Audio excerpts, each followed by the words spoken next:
The billionaire, at the bus stop. He gave his last $40 to a stranger, not knowing she owned the company that fired him. He had $42 in his wallet, a 7-year-old daughter waiting at home, and a security escort walking him out the back door of the only job he'd ever known. The accusation was theft. The evidence was a lie. And the worst part wasn't losing the paycheck. It was the drive home, rehearsing how he'd tell a little girl there wouldn't be dinner tomorrow. Then he saw the woman shivering at the abandoned bus stop on Route 9. He gave her $40. He kept 2. By sunrise, 4 black SUVs would be parked outside his apartment, and nothing in his life would ever be the same. If this story reaches you, drop a like and tell me in the comments which city you're watching from. I want to see how far Ryan's story has traveled. The fluorescent light above the loading dock buzzed the way it always did. A flat electrical hum that Ryan Hale had stopped hearing 3 years ago. Now he heard it. Now he heard everything. The scrape of his own boots on the concrete, the low cough of a forklift 2 aisles over, the sound of Marcus from shipping pretending he wasn't watching. "Ryan!" Dale Whitaker's voice came from behind him, too polite, too measured. "A minute in my office." Ryan set down the box cutter. He didn't turn around right away. He looked at the pallet in front of him. 48 cases of industrial floor cleaner, stacked and shrink-wrapped, the last thing he'd finished today. Somebody else would have to log it out. He knew that already. He'd known it the minute Dale said his name like that. "Sure thing, Dale." He walked across the warehouse floor with his hands loose at his sides. 12 years. He'd been at Meriton Logistics for 12 years, since he was 20, and his wife was still alive, and the idea of a daughter was still a thing they argued about softly in the kitchen. He knew every dent in every guardrail. He knew which bay door stuck in winter. He knew that Tuesday was tuna salad day in the break room because Linda from HR brought it from home and nobody had the heart to tell her it smelled like a crime scene. Dale's office had the blinds down. That was the first thing Ryan noticed. The second was the man sitting in the corner chair. Sport coat, no tie, a laptop open on his knees. Ryan had never seen him before. He had the posture of somebody who got paid by the hour to make other people uncomfortable. "Have a seat, Ryan." "I'll stand if that's all right." Dale did that thing with his mouth where he pressed his lips together and pretended to think. "Ryan, we've had some inventory discrepancies this quarter. Pretty significant ones. Copper wiring, mostly. About $18,000 worth over the last 6 months. Okay? Your access card shows you in the secure stockroom 9 times during the windows when the losses occurred." Ryan didn't move. He felt the air in the room change, the way it changes before a thunderstorm, when the pressure drops and the dogs start acting weird. "Dale, I go in there twice a shift, every shift. I've been going in there for 12 years. Everybody goes in there." "Not everybody's card lines up with the timestamps." "Then check the cameras." The man in the corner spoke for the first time. The cameras in that corridor were out of service for maintenance during 4 of those 9 windows. Ryan turned his head slowly to look at him. "Convenient." "Yes," the man said. "It is." "Dale." Ryan kept his voice flat. He was surprised at how flat it was. He was surprised he wasn't yelling. "You've known me since I was 20 years old. You came to Sarah's funeral. You held Lily when she was 2 weeks old, right here in this office, because I couldn't afford a sitter that day. You really think I'm stealing copper wire?" Dale looked down at his desk. That was the answer. Dale looking down was the entire answer, and Ryan understood in that second that whatever this was, it had been decided before he'd walked into the room. Dale was reading from a script somebody else had written. "We're not pressing charges," Dale said to the desk. "Corporate wants this handled quietly. You'll receive your final paycheck and 2 weeks of severance. Your access is already terminated. Kevin will walk you to your locker and then out to the parking lot." 2 weeks. "I'm sorry, Ryan." 2 weeks of severance for 12 years. Corporate's decision, not mine. Ryan laughed. It came out wrong. Came out like a cough. "Dale, look at me." Dale looked up. His eyes were wet, and Ryan understood something else. Dale believed it. Somebody upstairs had shown Dale something, a report, a photograph, a timestamp. And Dale had decided it was easier to believe than to fight. That was the thing that actually broke him, standing there in that office. Not the firing. The realization that a man he'd shared 1,000 lunches with had rolled over for a piece of paper. "Okay," Ryan said quietly. Okay, Dale. Kevin was waiting outside the office. Kevin was 23, had been with the company for 8 months, and looked like he was going to be sick. He didn't say anything. He just walked next to Ryan to the locker room and stood with his back to the lockers while Ryan cleared his out. There wasn't much in there. A spare pair of work gloves. A photograph of Lily taped to the inside of the door. Her kindergarten picture, gap-toothed, hair like she'd styled it with a weed whacker. A half-empty bottle of Advil, a paperback Western somebody had left in the break room 2 years ago that he'd been meaning to finish. He took the photograph. He left the rest.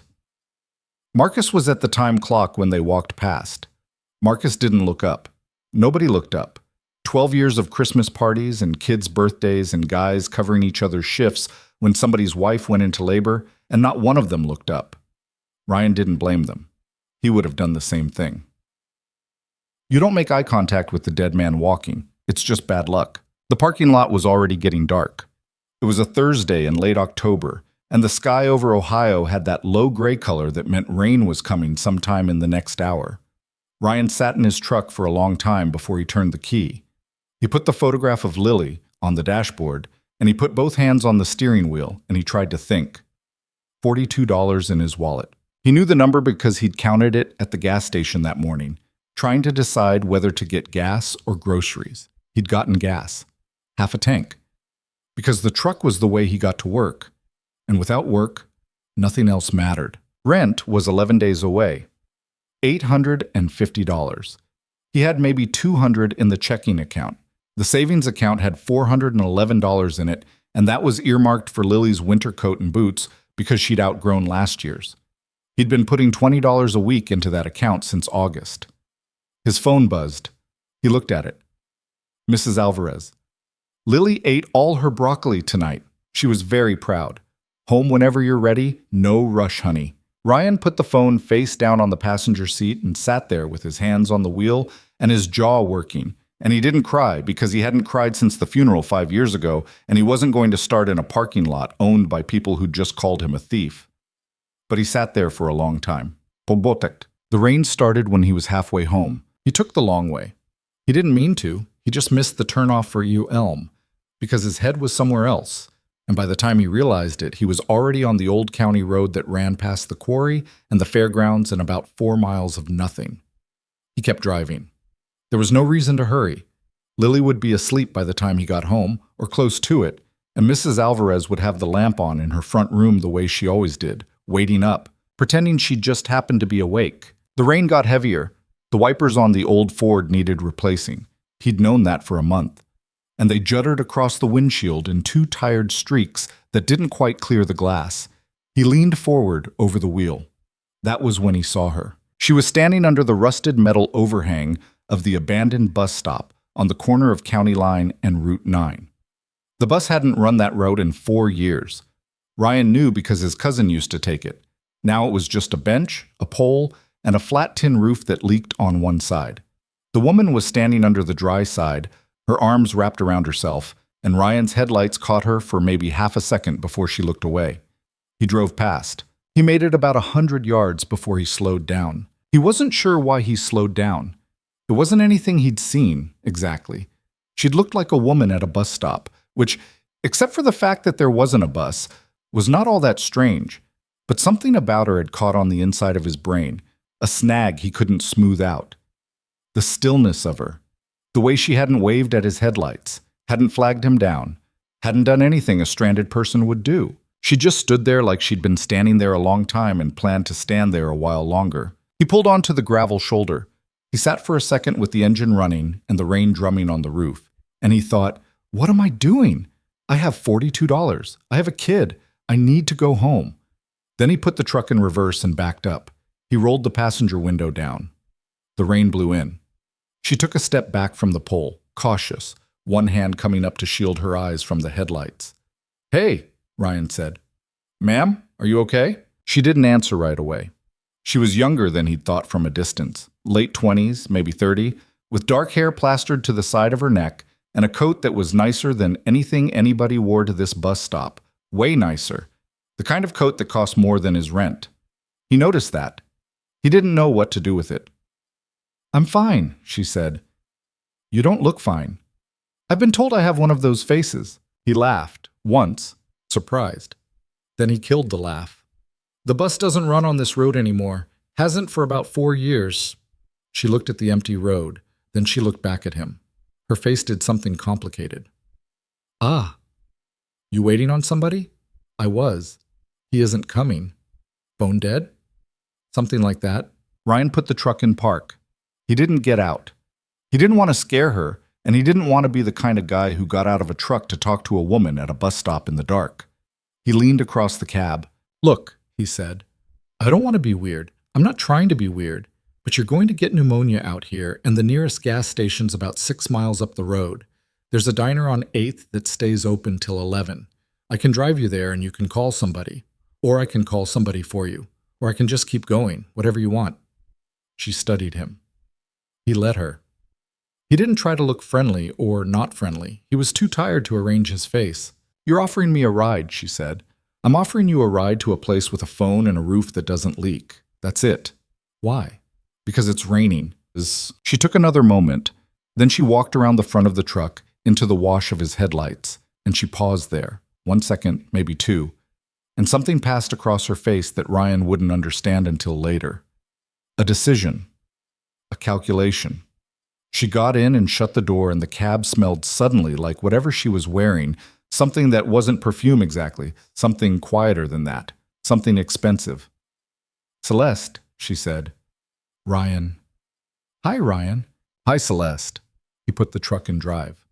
Buckle up, these roads are slick. She was quiet for the first mile. He didn't push it. He glanced at her twice. Once, when she pulled her hair off her neck and twisted it into a rough knot. Once when a semi went past them in the other lane, and the headlights lit up her profile. She had the kind of face that photographed well. He noticed that, and then he tried to unnotice it, because he was a widower driving a stranger through the rain, and he didn't need his brain going anywhere stupid. Can I ask you something? She said. Sure. Are you all right? He kept his eyes on the road. Why do you ask? Because you look like a man who's been punched in the chest. He almost laughed. Is that one of those faces too? That's just that face. He drove for a minute without answering. The rain was letting up. The wipers were making worse streaks than before. I lost my job today, he said. He didn't know why he said it. He wouldn't have said it to Dale or to Marcus or to his own brother on the phone. But the cab of the truck was warm and small, and she was a person he was going to drop off at a diner and never see again, and something about that made it easy. I'm sorry, she said. Yeah. How long were you there? 12 years. 12 years, she repeated. Quiet, like she was weighing the number. They said I stole from them. Copper wire. 18 grand worth. He shook his head. I never stole a paperclip from that company. I worked there since I was 20. They came to my wife's funeral. Why did they say you stole? Because my key card was in the wrong place at the wrong time, I guess. Because somebody needed a name. She didn't say anything. He glanced over. She was looking at him with an expression he couldn't read. Not pity, which he would have hated. Something sharper than pity. Something closer to attention. My daughter's 7, he said. And then he didn't know why he'd said that either. Her name's Lily. She lost her mom when she was 2. She doesn't remember her really, just photographs. And now I gotta go home and figure out how to tell her. He stopped. I don't know what I'm telling you this for. I'm sorry. It's been a long day. Don't apologize. I just met you. You gave me a ride in the rain. He let out a breath. Yeah, well, they came up on the diner. It sat at the corner of 8th and Main, an old steel-sided place with a neon sign that said, Open in pink cursive. The parking lot was half full. Ryan pulled up to the door and put the truck in park and left the engine running. Here you are. They've got good coffee. The pie's a lie, but the coffee's real. She didn't move. She was looking at the dashboard, at the photograph of Lily, which he'd propped against the defrost vent. Your daughter? Yeah, she has your eyes.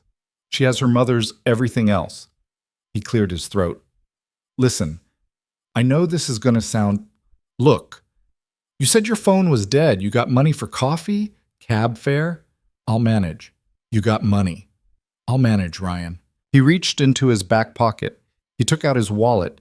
He had 2 bills in the billfold, 120, 120, and a $2 bill his grandfather had given him when he was 8 years old, which he'd carried ever since and which did not count. He looked at the $40. He looked at her. Take it. No.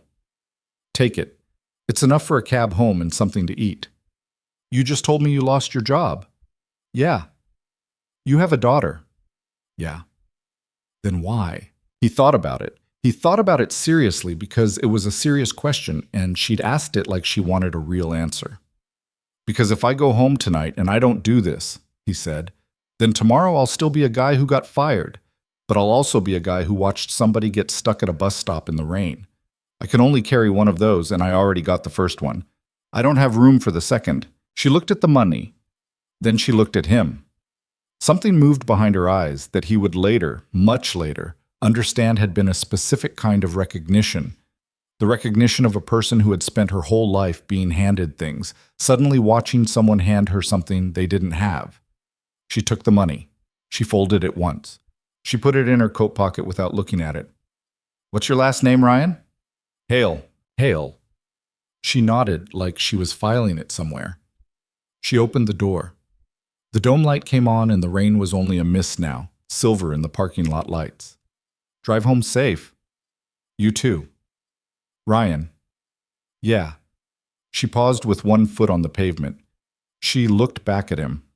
Her face was very still. Thank you, she said. And then she was gone, walking across the lot to the diner door, and Ryan sat there watching her until she went inside and the door swung shut behind her. He counted what was left in his wallet, $2, plus the 2 from his grandfather. He put the wallet back in his pocket. He put the truck in drive. He drove home.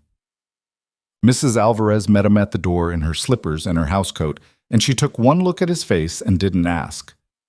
She's asleep on the couch, she said softly. I didn't want to wake her up to move her. She was watching that pony cartoon and she just, poof, out like a light. Thanks, Magda. Ryan. She put a hand on his arm. You hungry? I got a rose with the chicken. I can warm it up. I'm all right. I'm just going to get her home. Ryan. I'm all right. She looked at him. Mrs. Alvarez had been his neighbor for 9 years. She'd been the one to knock on his door 2 weeks after Sarah died, carrying a casserole he didn't want, and a demand that he eat it. She knew what his face did when he was lying. Mijo, she said, whatever it is, tomorrow you come down. We'll have coffee. Okay. Promise me. I promise. He carried Lily home across the hallway. She was 7, but she was still small for 7, and she weighed almost nothing slung over his shoulder, her cheek pressed against his neck. She mumbled something in her sleep that wasn't quite a word. Her hair smelled like the green apple shampoo she'd picked out at the dollar store because the bottle was shaped like a cartoon frog. He laid her down in her bed. He pulled her comforter up. He stood in the doorway for a long time watching her breathe. $42. He'd had $42. Now he had 2, plus the $2 bill that wasn't really money. He'd given away almost everything he had to a woman whose name he barely knew, and he didn't regret it, which was maybe the stupidest part. He didn't regret it, and he couldn't tell whether that made him a good man or just a man so tired he'd stopped being able to tell the difference. He walked into the kitchen. He sat down at the table. The ceiling light needed a new bulb. It flickered when the furnace kicked on. He stared at the wall calendar, the one Lily had made him at school, with the little macaroni heart glued to the word October.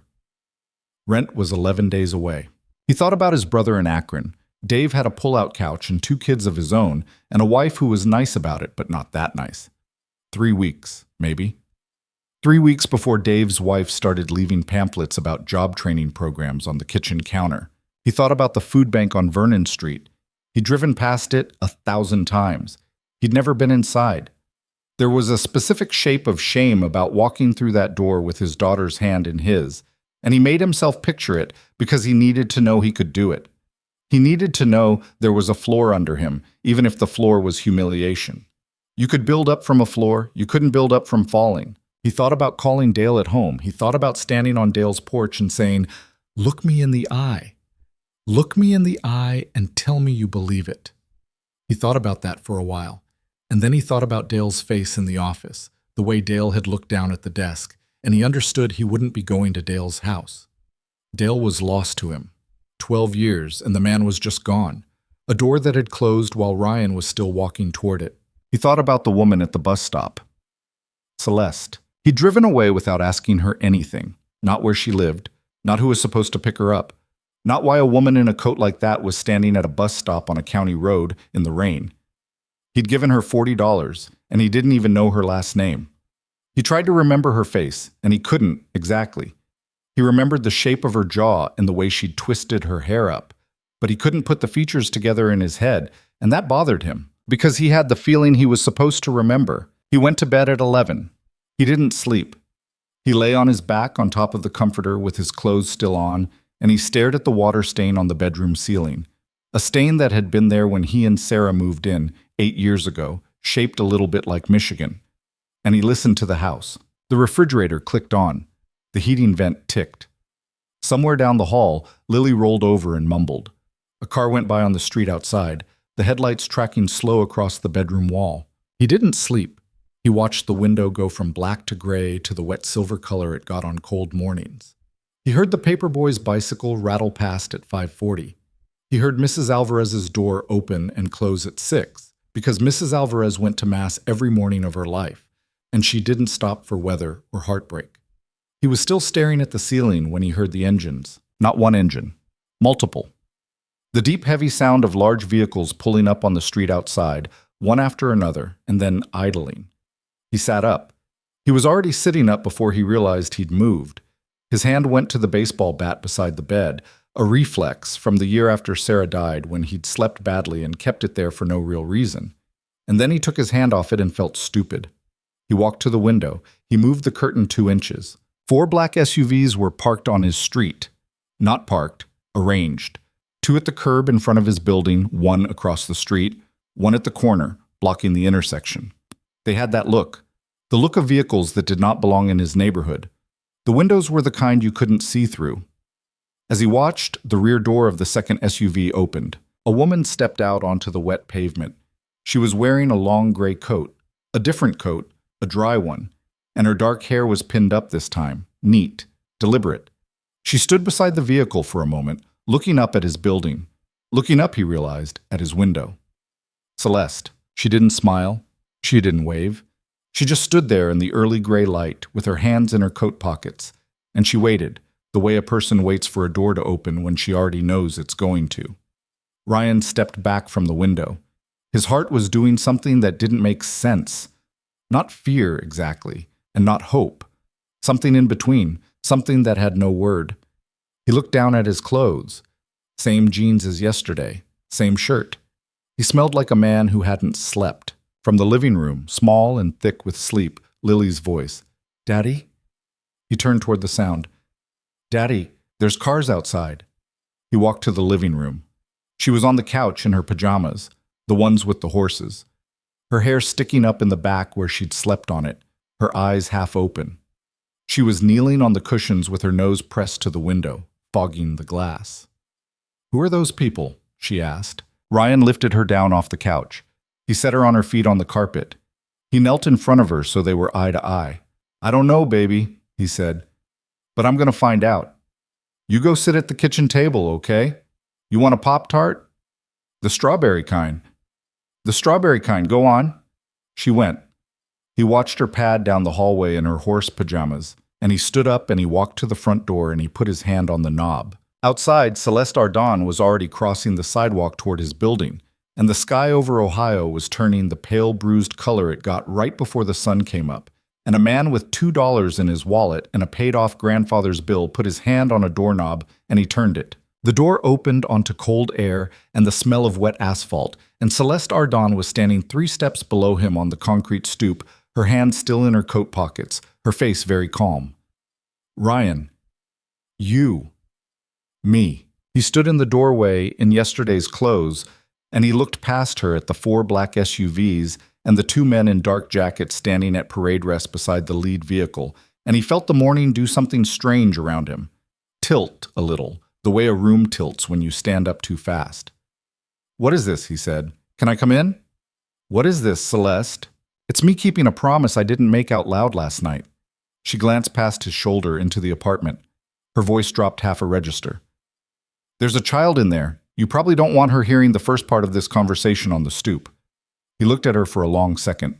Then he stepped back. She came in and closed the door behind her herself, careful with it, like she was aware that slamming it would mean something she didn't mean. She stood in his living room in her long gray coat and her good shoes, and she looked at his thrift store couch and his TV that was 4 years out of date and the laundry basket full of Lily's clean clothes he hadn't folded yet, and she didn't make a face. That was the thing Ryan noticed. She didn't make a face. Daddy!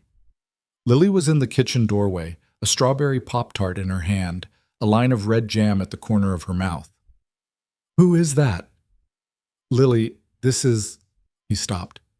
This is Miss Celeste. She's somebody Daddy met yesterday. She needs to talk to me for a few minutes. Can you take your Pop-Tart to your room and watch cartoons on the little TV? On a school day? It's a special day. Lily narrowed her eyes at him. She was 7 years old and she already had a complete working bullshit detector, which Ryan was proud of and terrified by in roughly equal measure. Hi, Lily, Celeste said. She didn't kneel. She didn't do the voice adults did with kids. She just said it, like she was greeting a colleague. Sorry for coming over so early. Your dad was very kind to me last night, and I wanted to say thank you in person. Oh. Lily looked at her dad, then back at Celeste. Okay, your pajamas have horses on them. They're Appaloosas. That's a kind of horse with spots. I know. My aunt had one when I was little. His name was Biscuit. Lily lit up. Ryan had seen her light up maybe 4 times that year, and twice had been at Christmas. That's a good name. He was a good horse. Lily, Ryan put his hand gently on the back of her head. Room, cartoons, please. Okay, Daddy. She went. She gave Celeste one last appraising look over her shoulder, the look she used on cashiers she was deciding whether to trust, and then she went down the hall, and her door clicked shut. The soft burble of the kids' channel started up a moment later. Ryan turned to Celeste. He didn't sit, neither did she. Talk, he said. Before I do, I want to tell you that I'm not here to hurt you. Nothing I'm about to say is dangerous to your daughter. Nothing I'm about to say will leave this room unless you choose to carry it out. Talk, Celeste. She nodded once, like she'd expected him to cut past the softening. My name is Celeste Ardon. I'm the Chief Executive Officer of Ardon Holdings. Ardon Holdings owns 41 companies across logistics, manufacturing, commercial real estate, and regional freight. One of those 41 companies is Meriton Logistics, where you worked for 12 years until yesterday afternoon. Ryan didn't move. The furnace kicked on in the basement, and somewhere far away inside his head, he registered it. Say that again, he said. I own the company that fired you. Say it again. I own the company that fired you, Ryan. He sat down on the arm of the couch. He didn't mean to. His legs did it without asking him. He looked up at her, and he saw her differently now. Not the woman at the bus stop, not the coat, not the twisted up hair in the rain, but whatever she actually was, which was something he didn't have a shape for yet. You were at that bus stop on purpose. Yes. You were waiting for me. No, I was waiting to see what kind of town it was, what kind of people drove past a woman who looked like she needed help. I've been doing that for about 3 weeks, in different places, for different reasons. Last night I was specifically in that county because I was on my way to look at something else, and my car broke down, and my driver went to find a tow, and I told him to take his time. I wasn't waiting for you. I didn't know you existed. Then how? You drove past me. You came back. You gave me $40. She paused. And when I got back to the hotel that night, I pulled your license plate from the traffic camera on the east end of the road because I wanted to know your name. I wanted to send you something, a thank you, a check. I don't know. I wasn't sure. I just wanted to know who you were. You pulled my license plate. Yes. From a traffic camera. Yes. Celeste, it's a lot of things. We can argue about them later. I ran your name. Your name came back as an employee of a company I own, terminated that same afternoon for theft. She let the word sit there. $18,000 in copper wire, flagged by a quarterly audit, signed off by a regional VP named Harlan Crane. Ryan knew the name. Harlan Crane was a name you heard over the intercom once a year when he came to tour the warehouse, A man in a suit who asked questions nobody knew the answer to and then left in a car none of them could afford. Ryan had shaken his hand exactly once, at a Christmas event 3 years ago. Crane's hand had been dry and cold, and he hadn't made eye contact. "I don't know him," Ryan said. "I mean, I met him once. He knows your file. He personally approved the decision to terminate you." "Why?" "That's what I need to figure out." She reached into her coat pocket. She took out a folded piece of paper. She unfolded it and set it on the coffee table. Ryan looked at it without picking it up. It was a printout, his name at the top, an employee ID number, a column of timestamps. The 9 timestamps, the ones Dale had read to him in the office. "These are fabricated," Celeste said quietly. "Or partly fabricated. Your keycard pings are real. The fact that they line up with the theft windows is not a coincidence. Somebody chose those windows to line up with your shifts, cross-checked against a 9-month pattern. Somebody has been watching your schedule, Ryan, for almost a year."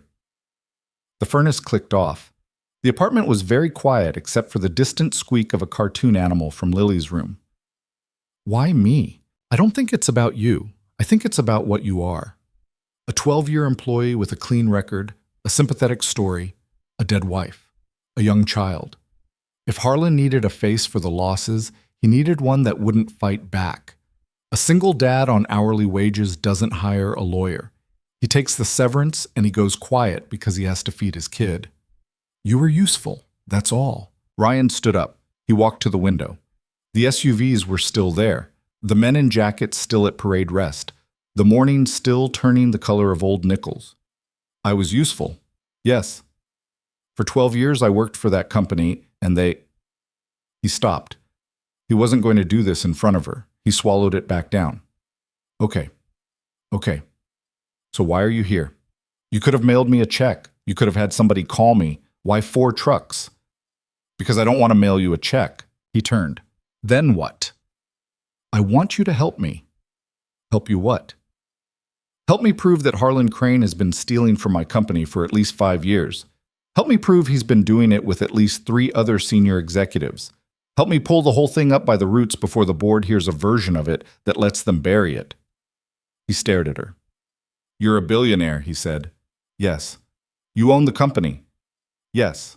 "Then fire him, right now, today." "What do you need me for?" She took a breath. He watched her decide how much to say. She was careful. He could see that. Not evasive, just careful, like somebody walking on stone after a hard rain. "If I fire him today, he walks away with a $42 million severance package that my father's lawyers wrote into his contract in 2019. He's already moving money. I have a forensic team inside Ardon Holdings right now, quietly, and they can see money moving, but they can't see where. The pattern says he's getting ready to run. If I move too early, I trigger that. If I move too late, he's gone, and so are the others, and the money's gone. And every warehouse worker and truck driver and clerk he's been stepping on for 5 years gets to watch him retire in the Caymans. So get the FBI. The FBI will take 2 years, minimum. In the meantime, I have a ship that's sinking 1 plank at a time, and I have 40,000 employees on that ship, and I am not going to wait 2 years. I'm going to fix it now. With a small team, quietly, and I need somebody he doesn't suspect. And you think that's me. I know that's you. You're the man he burned yesterday. He's not looking at you. He thinks you're a disposed-of problem. He thinks you're out there somewhere filing for unemployment. Which I am. Which you are. He laughed, once, dry. Celeste. Ryan, do you hear yourself? You want me to, what, put on a wire? Walk back into that warehouse? Not the warehouse. He'll never be at the warehouse. You'd walk into a meeting, one meeting, in a hotel. I'd make sure the meeting happened. He'd believe you were coming to him because you wanted money to stay quiet about what they did to you. He'd believe it because it's what he would do in your place. Men like Harlan can only imagine other men who think like Harlan. That's why he's going to lose. That's why he always was. I'm not an undercover cop. No. You're something better. You're a man who has never been in a room with a man like that, which means you won't look like you've been in a room with a man like that. You won't know the wrong lines. You'll stumble in the right places. He'll believe you. And if he doesn't, then you walk out. I don't leave you in a room I can't get you out of. There are 2 things I do not gamble with in my life, Ryan, and one of them is a person's physical safety. What's the other one? She paused. My word. He looked at her. I'm sorry, he said. I can't do this. I have a kid. I have a 7-year-old kid sitting in the next room eating a Pop-Tart. If something goes wrong, if somebody decides Ryan Hale knows too much, what happens to her? Nothing happens to her. You can't promise that. I can, actually. I can put you both in a hotel tonight. I can put a man on your hallway. I can put a woman with her at school. Lily Hale doesn't catch a cold without me knowing about it, if that's what it takes. I don't want strangers around my daughter. Then they won't be strangers. You'll meet them. You'll approve them. If you say no to any of it, we don't do it. Celeste? Ryan, listen to me. She took a step closer, not crowding him, just closing distance. I am not asking you to trust me blindly. You don't know me. You shouldn't trust me. I'm asking you to listen once and then decide. If at any point you want out, you're out. You keep what I've already given you. You don't owe me anything. What you've given me. I paid your rent this morning. I paid the next 12 months. I'm going to pay it whether you help me or not because I owe you that for yesterday, because I was cold and somebody who had nothing chose to share what he had. That's already done, Ryan. That part doesn't have a string on it. He stared at her. He felt the room tilt again. The landlord's name is Abernathy. He's a prick. He was an even bigger prick this morning when a lawyer called him at 6 a.m. He's been paid. You and Lily have a roof for a year no matter what you say next. I didn't ask you to do that. No? You shouldn't have done that. Maybe. But it's done. And I did it before I came over here, specifically so that what I'm about to ask you couldn't feel like I was holding that over you. You don't have to do anything to keep the roof. The roof is yours. I need you to hear that before I ask you anything else. He sat down on the couch. The whole couch this time, both feet on the floor. He put his face in his hands for a second.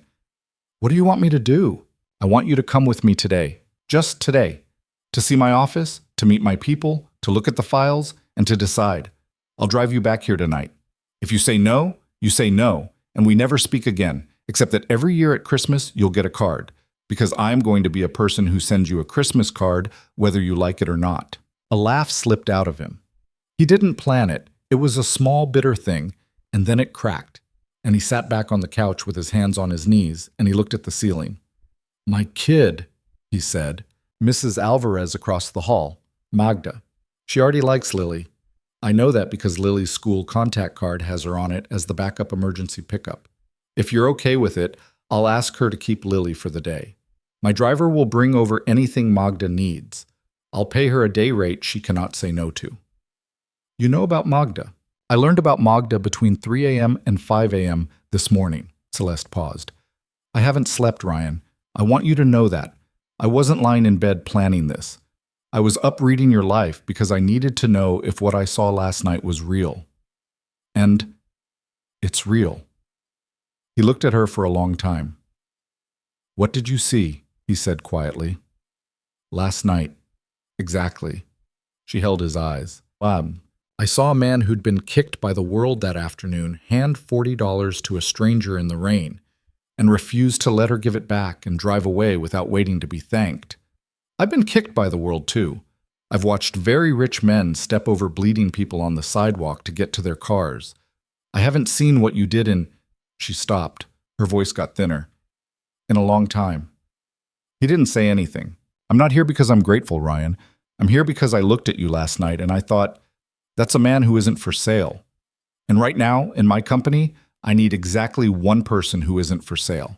I've got lawyers and forensic accountants, and I've got people who owe me favors, and I've got my own instincts, and none of it is worth a damn without somebody Harlan Crane cannot buy. That's the whole equation. You're the whole equation. He didn't answer right away. He sat on the couch, and he looked at the printout on the coffee table, the 9 timestamps somebody had lined up with his life. If I say yes to today, he said, just today, I don't commit to anything else.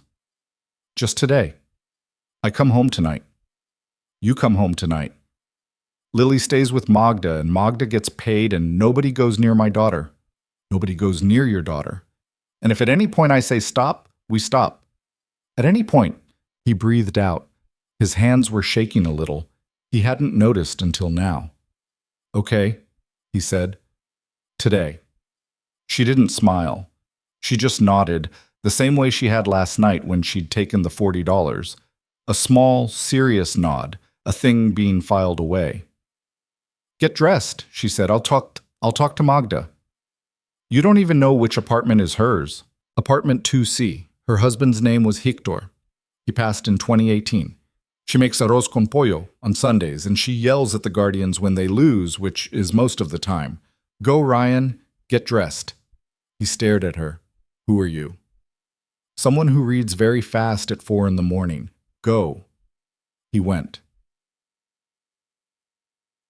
He stood in the bathroom for a full minute with both hands on the sink, looking at himself in the mirror. Yesterday's stubble. Red eyes. A face he didn't particularly like this morning. He splashed water on it. He brushed his teeth. He changed his shirt. The blue one. The one Sarah had bought him for his birthday the last year she was alive. He hadn't worn it much.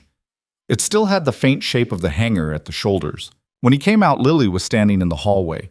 She'd put her sneakers on over her pajamas. Daddy? Hey, kid. Is Miss Celeste bad? He knelt down. No, he said. I don't think so. Why was she at our house? Because she needs Daddy's help with something, and Daddy's going to go with her for the day. You're going to go hang out with Mrs. Alvarez. She's making her macaroni with the little hot dogs in it that you like. The kind you say are disgusting. The kind I say are disgusting and you love anyway. Okay. She looked at him for a long second. Are you scared? It stopped him. He hadn't been ready for it. He looked at his daughter's small face, the smear of strawberry jam still at the corner of her mouth, and he thought about lying, and he thought about the kind of man who lied to his kid about something like this, and he decided he didn't want to be that man, not today. A little, he said. Will you come back? Yeah, baby. Promise. I promise. She put her arms around his neck. She smelled like sleep and strawberry. She said into his collar, If you don't come back, I'm going to be very mad at you. Fair enough. Very mad, forever mad. I'll come back, Lily. She squeezed his neck once, tight, and then she let go, but Mrs. Alvarez took Lily with the kind of unquestioning efficiency that the women of a certain generation had perfected. She didn't ask Ryan what was happening. She looked at Celeste once, up and down, and she made some internal decision, and she said in Spanish, something quick and low that Ryan didn't catch. Celeste answered her. In Spanish. Fluently. Mrs. Alvarez's eyebrows went up half an inch, and she said, Huh. And then she took Lily's hand and led her inside. You speak Spanish, Ryan said in the hallway. My nanny was from Guadalajara. I was raised half by her. Your nanny? We'll talk about my childhood some other day. Maybe. She led him down the stairs. The two men in dark jackets straightened as they came out the front door of the building. One of them, older, mid-50s, graying at the temples, eyes that didn't rest on any one thing for too long, opened the back door of the second SUV. Ryan, this is Daniel Keene. He runs my personal security. By sight, Dan, this is Ryan Hale. He is not to be spoken about on any channel outside of our internal line. He is not on a manifest. He is not a client. He is not a visitor. He is a ghost, until I say otherwise. Ma'am. He also does not enjoy being around a lot of strangers, so I'd like the convoy to be 3 vehicles instead of 4 starting right now. Please send the 4th car back. Ma'am? Dan turned and made a gesture, and the 4th SUV pulled away from the curb without ceremony. Ryan watched it go. You run your life like a military operation. I run my life like a woman who learned at 23 that her father was going to die in a helicopter crash no one was supposed to survive. Get in, please. He got in. The inside of the SUV was leather and quiet. The windows were the kind of dark that made the world outside look slightly wrong, like somebody had pulled a screen over it. Celeste got in beside him. Dan got in the front passenger seat. Another man Ryan didn't know was driving. Nobody spoke for the first minute, and then Celeste opened a thin leather folder on her lap and took out a tablet. Tell me about Harlan Crane, she said. Not to Ryan, to Dan. Dan answered without turning. Harlan Reed Crane, 58 years old. Regional VP for Meriton and 3 other subsidiaries. Summa cum laude out of Penn in '89. MBA Wharton. Joined Ardon in '98 under your father. Currently resides in a 5-bedroom in Shaker Heights with his second wife, Patricia, who does not know about his first wife's alimony, and 3 grown stepchildren he loathes. Net worth on paper, $8 million. Net worth actually, closer to 35. The Delta is sitting in 3 shell companies in Delaware and 1 in the Isle of Man. The shell companies tied to him? Through an attorney named Stellan Vickery. Vickery set up 2 of the 3. The third was set up by a man who died in a car accident in 2019 that I would like to know more about. Dan.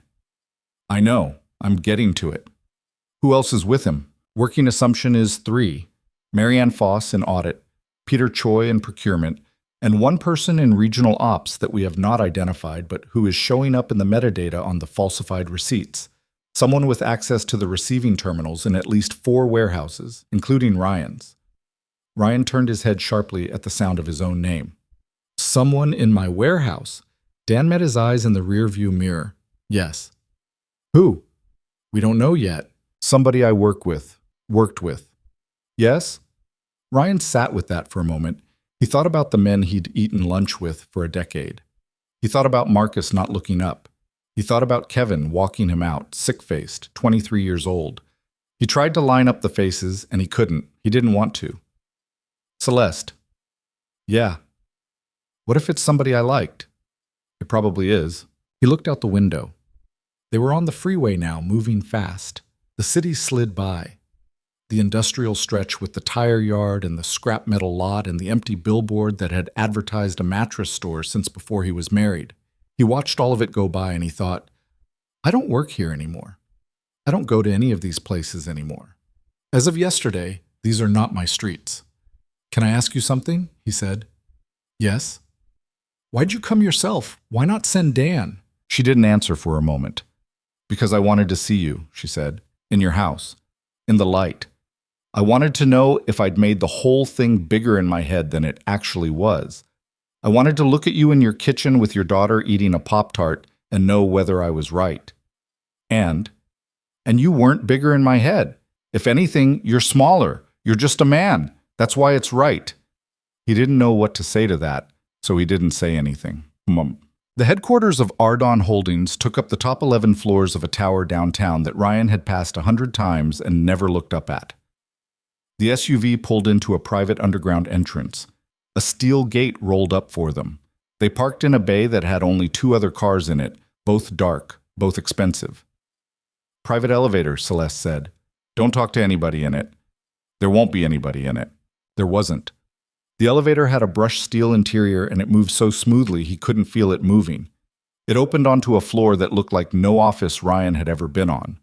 Dark wood floors, low lights. A receptionist who glanced up, looked at Celeste, looked at Ryan, and visibly filed him away as a question she was not going to ask.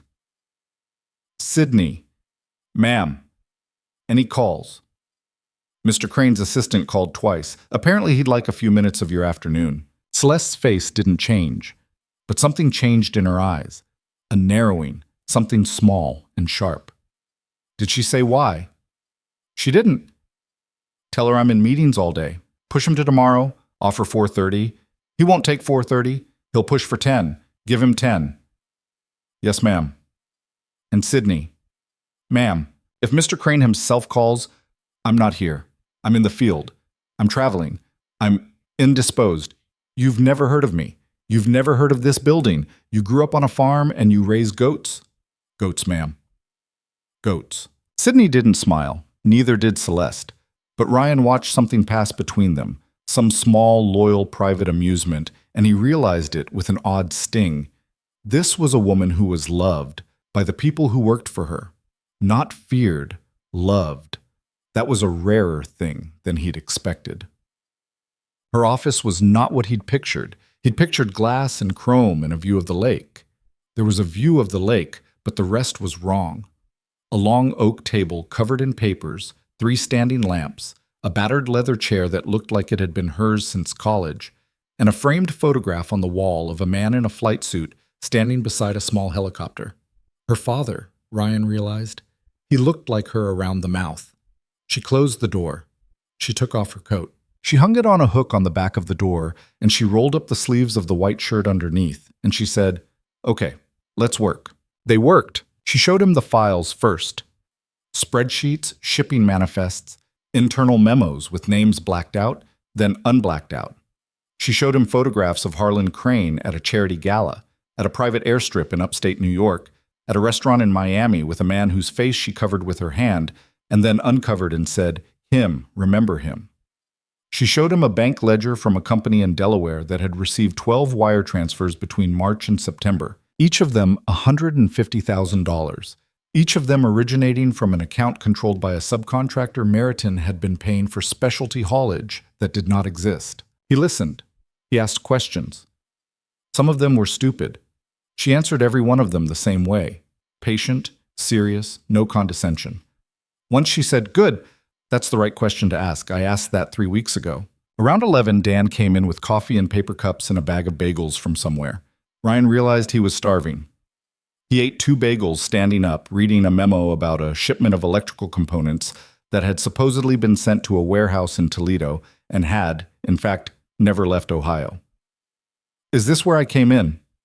"This was you," Celeste said. "Your signature is on that paperwork. I never signed." He stopped. He looked at the signature. It was his signature. It was unmistakably his signature. How? It was lifted from a delivery form you signed in March, scanned and applied to this receiving document. Look at the baseline of the letters. It's tilted 4 degrees. That's the angle of the scanner bed, not your hand. Somebody printed my name on, yes, to make it look like yes. Celeste, I'm not a smart guy. I'm a warehouse guy. I don't, Ryan. What? You're smart. You're very smart. You're doing fine. Keep going.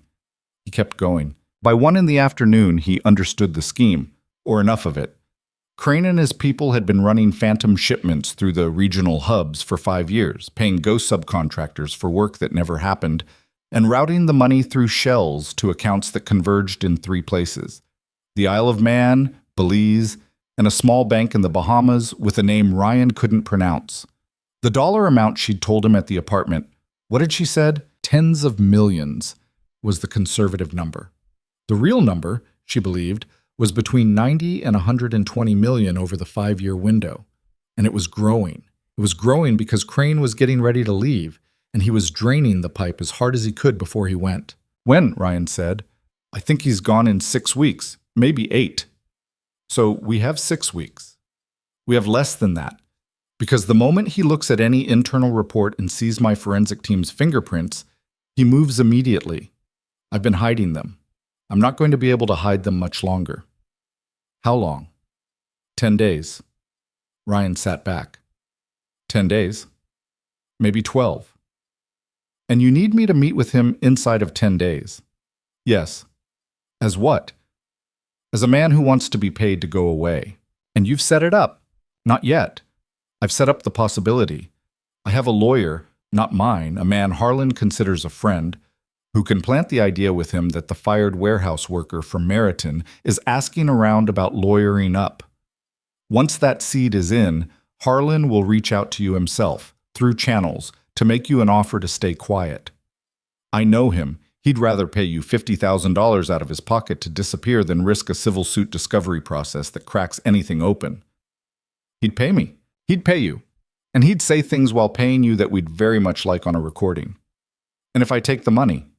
You don't take the money. You wear a wire and you take the meeting and you let him talk and then you leave and it's over. And if he figures it out? He won't. Celeste, he won't, Ryan, because he doesn't think you matter enough to lie to him. That's the blind spot. That's the whole blind spot. Men like Harlan can't see threats from people they've already dismissed.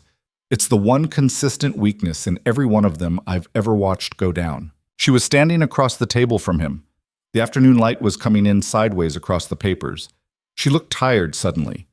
Not less sharp, just tired. And Ryan remembered she hadn't slept, and he wondered how often she didn't sleep, and he wondered what it did to a person to run something this big on 3 hours a night.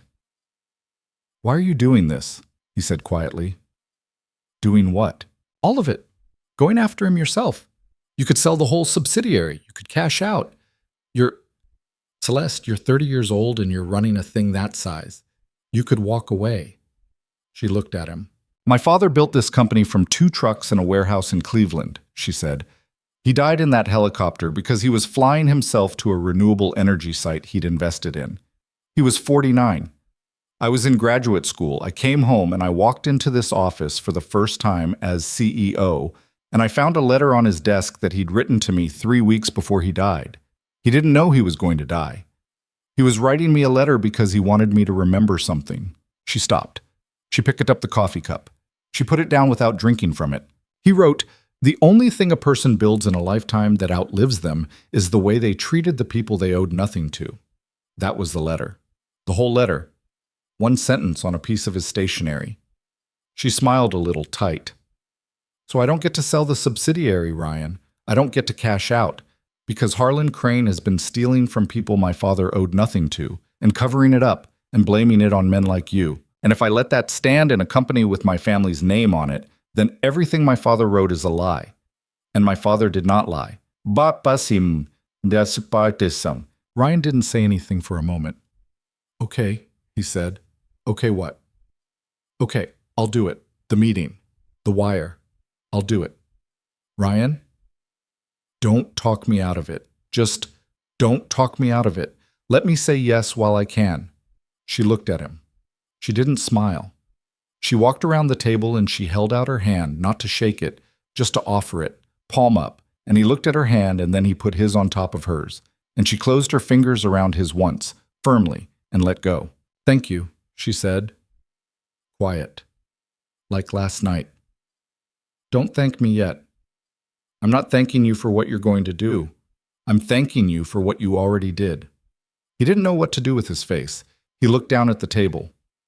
"I should call my daughter," he said. "The phone on the wall is a direct line. Press 4. It'll ring Mrs. Alvarez's apartment. I already had a tech run a cable this morning. You call her, Ryan." He walked to the phone. He pressed 4. It rang once. Lily picked up on the second ring, breathless, the way she always did, like the phone was going to get away from her. "Daddy! Hey, kid! Mrs. Alvarez let me make the hot dog noodles and I only burned 1. That's good, baby. That's real good. When are you coming home?" He looked across the room at Celeste, who had turned to the window to give him the privacy, her back to him, her arms folded, the lake behind her stretched out silver in the afternoon light. "Soon, baby," he said. "Daddy's coming home soon." He hung up the phone, and for a moment he just stood there with his hand still on the receiver, listening to his daughter's voice echo in the small meat of his chest, where he kept the important things. Celeste hadn't turned around. The lake behind her was the color of an old knife. "She burned a hot dog," Ryan said. "I heard. Only 1. That's impressive for a first try." "Celeste," she turned. "I need you to understand something," he said. "If I do this, if I walk into a room with that man, and I wear a wire, and I get him talking, and something goes wrong, I mean something really wrong, not a close call, but the kind of wrong where my name ends up in a police report, I need you to know that my daughter's name is on a piece of notarized paper in a lockbox at First Federal that says she goes to my brother Dave in Akron. Not a foster system, not a social worker. Dave, I need you to promise me that if anything happens to me, you personally pick up the phone and you personally make sure Dave gets her, and you personally make sure nobody loses that paper in a shuffle." She held his eyes. "I promise." "On your father's letter." Her jaw moved once. Nobody had ever asked her to swear on that before. He watched her decide whether to be angry at him for asking, and then he watched her decide not to be. "On my father's letter," she said. "Okay. And Ryan?" "Yeah. That's not going to happen. But the fact that you asked is why I came to your door this morning." They worked until 8 that night. He ate a sandwich Dan brought him at some point, and he drank more coffee than he was used to, and he listened to a woman named Iris from the forensic team walk him through what he was going to hear in a wire recording. The way people talked when they thought nobody was listening, the cadence of it, the half-sentences and the tells. Iris was in her 50s and wore reading glasses that she kept pushing up her nose with the back of her knuckle. She did not treat him like a warehouse guy. She treated him like a man she was sending into a thing that might hurt him, and she wanted him to come back. He liked her immediately. The thing you're going to want to do, Iris told him, is fill the silences. Don't. Silences are your friend. If he goes quiet, you go quieter. Let him get uncomfortable and fix it himself. Everything he fixes is evidence. I'm a talker when I'm nervous. Then be nervous out loud about the wrong things. Be nervous about your kid. Be nervous about money. Be nervous about rent. Never be nervous about him. Men like Harlan get suspicious when people act scared of them. It makes them think you know something you shouldn't. So act scared of the rent. Act scared of the rent. Pull your coat tight. Look at the door twice. Apologize for being late. Ask for water. Be the man he thinks he's already beaten. Ryan wrote none of it down. He didn't need to. He understood, in a way he couldn't have explained, that the skill she was describing was the skill of being small in a room, and he had been small in rooms his whole life. He had been small in Dale's office yesterday. He had been small in the hallway outside the lawyer's when Sarah's will got read. He could do small. When does he contact me? Within 48 hours, Celeste said from across the room. She was on a call, but she was listening to everything. Probably sooner. A man named Vickery will reach out first. He'll be Harlan's cutout.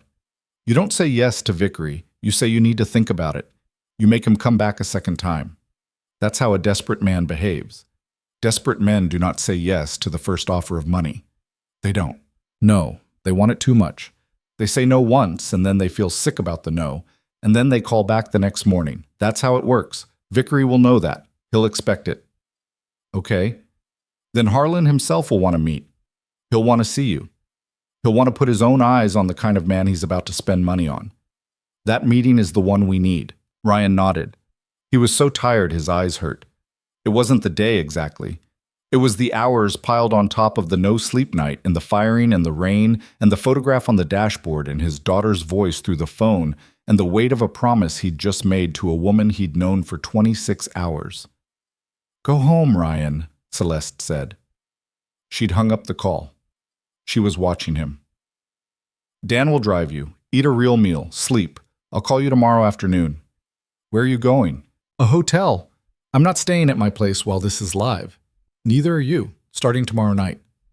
You said, I said I wouldn't put strangers around your daughter, and I won't. Magda will be there, and you'll be there, and Dan's wife will be there. She's a retired school teacher, and she's already been cleared. Dan has a wife. Dan has been married for 31 years to a woman named Ruth, who will put Lily to bed and read her the same chapter of the same book 6 times in a row and mean every word of it. You'll meet her tomorrow. You'll like her. She bakes a banana bread that will ruin all other banana breads for you. He didn't know what to say. He nodded. He stood up and his back cracked. Celeste. Yeah. Thank you. Don't. No, I mean it. Whatever happens. Thank you. She didn't answer that. She looked down at her papers for a second too long, and he understood she didn't trust her face right then, and he walked out with Dan and didn't make her answer. The SUV pulled up at his building at 8:40. The street was quiet. Somebody 3 apartments down was cooking onions. The sky was black again. Ryan stood on the sidewalk for a moment after he got out, and Dan waited at the wheel, and finally Ryan leaned down to the window. Dan. Mr. Hale? You've worked for her a long time. Since she was 23 years old and didn't know which way to hold a coffee cup. Is she... He didn't know how to ask it. Is she what she looks like? Dan looked at him. Dan had a face like a man who had been shot at and had not particularly liked it, but had not particularly minded it either. It was a patient face. I don't know what she looks like to you yet, Dan said. So I can't answer that. But I'll tell you this. In 11 years of working for Celeste Ardon, I have watched her sit at the bedside of a man who worked in one of her shipping yards, a man she had never met, because he'd had a stroke and he had nobody. She drove there. She sat there. She paid for the hospital. His wife never knew who she was until the man died. That's who she is when nobody's watching. Do with that what you will. Ryan stepped back. Dan gave him a small nod. The SUV pulled away. Upstairs, Mrs. Alvarez fed him arroz con pollo and refused to take his money for it. Lily was asleep on her couch with a cartoon still on, a half-eaten slice of plantain on a plate on her lap. Ryan carried her home. She mumbled something about horses. He put her in bed. He brushed the jam off the corner of her mouth with his thumb, and she opened her eyes for a second and said, "Daddy." And then she was gone again. He sat on the edge of her bed in the dark for a long time. He thought about Dale. He thought about Marcus.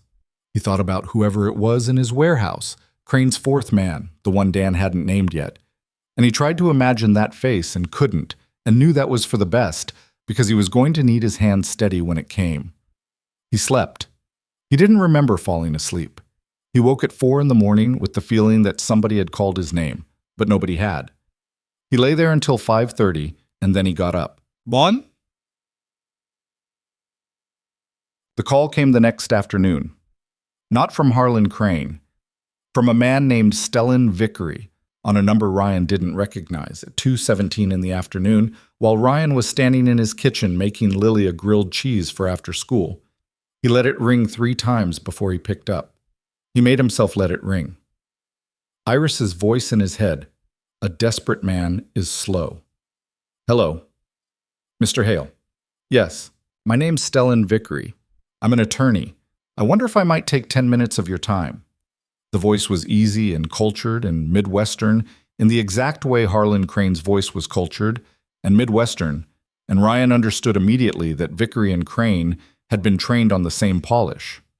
It was the voice of a man who had never once lost a negotiation because somebody had raised their voice at him.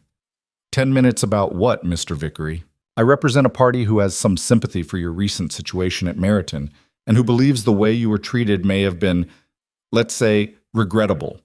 My party is interested in making that right in a manner that would be quick, private, and mutually satisfactory. May I come by at some point today? Ryan let the grilled cheese burn a little, on purpose. He made himself breathe slow. I'm not... Mr. Vickery, I don't really know what you're talking about. I got fired, that's it. I don't... Mr. Hale, forgive me. I don't want to be crass. There's a possibility my party could see to it that a modest settlement reached your hands in a way that involved no attorneys on your end and no paperwork on record, and that would represent several months of living expenses for you and your daughter. I'd like to explain the specifics in person if I could. There it was. Your daughter. Vickery had said it casually, like it was a detail. Ryan felt the skin on the back of his neck go cold. I need to think about it. Of course. I got a kid, Mr. Vickery. I need a day. I'll call tomorrow morning. Would 10 be all right? Yeah, 10. Very good. And Mr. Hale, this is informal. There's no reason to involve third parties, yes? Yes. Thank you. The line clicked off. Ryan stood in his kitchen with the spatula in one hand and the phone in the other, and the grilled cheese was actively burning now, smoke rising off the pan, and he didn't move for maybe 15 seconds. He was very calm. That surprised him. He wasn't shaking. He wasn't breathing fast. He pulled the pan off the burner with his sleeve pulled down over his hand, and he opened the window and he called Celeste. He said, my daughter. Ryan, he said you and your daughter. That wasn't in the script, Celeste. I heard. I'm here. Dan's on the line too. He said it casually. Like of course he knew. Like he wanted me to know he knew. Yes. That's a threat. It's pressure. It's not a threat yet. It's Vickery letting you know you're a man with something to lose. He's testing whether that pressure works on you. It works on me, Celeste. I know. It works on me because it's real. Because he can know that about me. Because somebody's been watching my schedule for a year. Ryan, listen to me. Dan's people were on your building before Vickery made that call. Your daughter is safe. Mrs. Alvarez is safe. Your building is safe. Ruth is already upstairs baking in Magda's kitchen. The school has a new substitute in Lily's classroom today, and she's one of ours. I'm not asking you to trust that. I'm telling you it's done. He closed his eyes. Okay. You're going to meet Vickery tomorrow at 10. You're going to tell him you'll consider an offer, but you want it in cash, and you want to hear it from the principal. You want to look the man in the eye. You want to know he means it. A desperate man wouldn't ask that, Ryan, but a stubborn one would, a proud one. You're going to be proud. You're going to say, I'm not taking a dime from a lawyer. Your guy wants me quiet. Your guy shakes my hand. And he's going to take that back to Harlan. He's going to take it straight to Harlan, and Harlan is going to hate it. And Harlan is going to agree to it, because Harlan is going to want to see you for himself. He'll want the pleasure of it. Men like him always want the pleasure of it. And then I wear a wire. Then you wear a wire. When? 48 hours after tomorrow, at the earliest. Probably 72. We'll know more after Vickery leaves. Ryan looked at the smoking pan. He looked at the clock on the microwave. Lily's bus would be at the corner in 18 minutes. Celeste? Yeah. I have to go get my daughter off the bus. Dan's already at the corner, in a gray Accord. He's going to wave to Lily, and Lily's going to wave back, because Ruth introduced them at breakfast, and then he's going to walk her to the building, 3 steps behind her, not holding her hand, not making a scene. You can watch from the stoop. Go. We'll talk tonight. He hung up. He walked downstairs. He stood on the stoop in a flannel shirt with his hands in his pockets, and he watched the school bus pull up to the corner at exactly 3:02, the way it did every day, and his daughter hopped down off the last step in her purple backpack, and a gray-haired man in a gray Accord leaned out his window and said something that made her laugh, and she gave a little wave and skipped down the sidewalk toward her dad. And Ryan understood with a clarity that surprised him that he was never going to be allowed to go back to the life where he didn't know any of this. Daddy! Hey, Bug. We learned about meerkats. Yeah? They stand on their back feet and look at things. Their babies are called pups. That's a lot of knowledge for one day. I know. She put her hand in his. Can I have a snack? I made you a grilled cheese, but Daddy burned it. On purpose? Not on purpose. You're not supposed to burn grilled cheeses, Daddy. You have to watch them. I know. I got distracted. By what? Work stuff. She looked up at him, squinting. I thought you didn't have a job anymore. He looked down at her, his smart, sharp, not missing a thing daughter. I might have a new one soon. What kind? Hard to explain. Try. I might help a lady make sure some people who did something bad get in trouble for it. Like a police? Not a police. Just a man who's helping. She thought about that. Then she said, Is that the lady with the good coat? That's the lady with the good coat. She's nice. Yeah, I think so too. They went inside. Vickery came at 10 the next morning. Ryan opened the door to a man in his 60s in a dark suit with a neat silver pin in his lapel. Vickery had a soft handshake and he smelled faintly of pipe tobacco, and he said, What a lovely building, in a way that was neither sarcastic nor sincere, just a thing to say, and Ryan understood in the first 3 seconds that this was a man who had done this exact conversation dozens of times in his career and had slept perfectly well every night afterward. Ryan let him sit on the couch. He offered him coffee. Vickery said, No thank you, I've had my limit today, and smiled pleasantly. Ryan sat on the chair across from him. He'd already decided he was going to let the couch be the thing that made Vickery slightly off balance. The sagging couch, the coffee table with Lily's macaroni calendar on it, the strawberry jam stain at the corner of the cushion that Ryan had tried to scrub out a dozen times and never could. Ryan wanted the man to be reminded every second that he was in the living room of a guy with a 7-year-old kid. So, Mr. Hale, Mr. Vickery, my client would like to offer you $50,000. Ryan didn't say anything. Iris in his head, silences are your friend. Vickery waited. Vickery had also been taught that silences were his friend. The room ticked for maybe 10 seconds. In cash, Vickery added, or wire, if you prefer. Bank of your choosing. No paperwork, no non-disclosure. Just a gentleman's agreement between two people that the unfortunate episode at Meriton is concluded. What's the catch? There isn't one. Mr. Vickery, I'm listening. I worked in a warehouse for 12 years. I did not come up yesterday. There's always a catch. Is it that I don't sue? It is, if you're being direct about it, that you don't sue. Who am I not suing? Meriton Logistics, the parent company, any of its officers, any of its representatives. Which officers? Vickery's smile shifted very slightly. All of them. Name the one you're worried about. Mr. Hale. Name him. Vickery set his hands on his knees. He was not used to being interrupted. Ryan could see that. Ryan could see Vickery recalculating, could see him pulling up the file on Ryan Hale, warehouse worker, widower, single father, desperate man, and revising it in real time. I'm not worried about anyone in particular, Vickery said smoothly. My client simply believes in clean endings. Is your client Harlan Crane? Vickery didn't answer. I'm asking, Mr. Vickery, because I'm not accepting $50,000 from a lawyer I've never met. If a man in that company wants me to stop thinking about what happened, the man in that company can come to this apartment and he can shake my hand like a man, and then we can talk about a number. But I'm not... Ryan let his voice crack a little. It wasn't hard. I'm not going to take a secret in a paper bag from a stranger and pretend that's fair. He said it while looking at the floor. He said it small. He said it like a man who was being prideful about the one thing he had left to be prideful about, which was his refusal to be handled.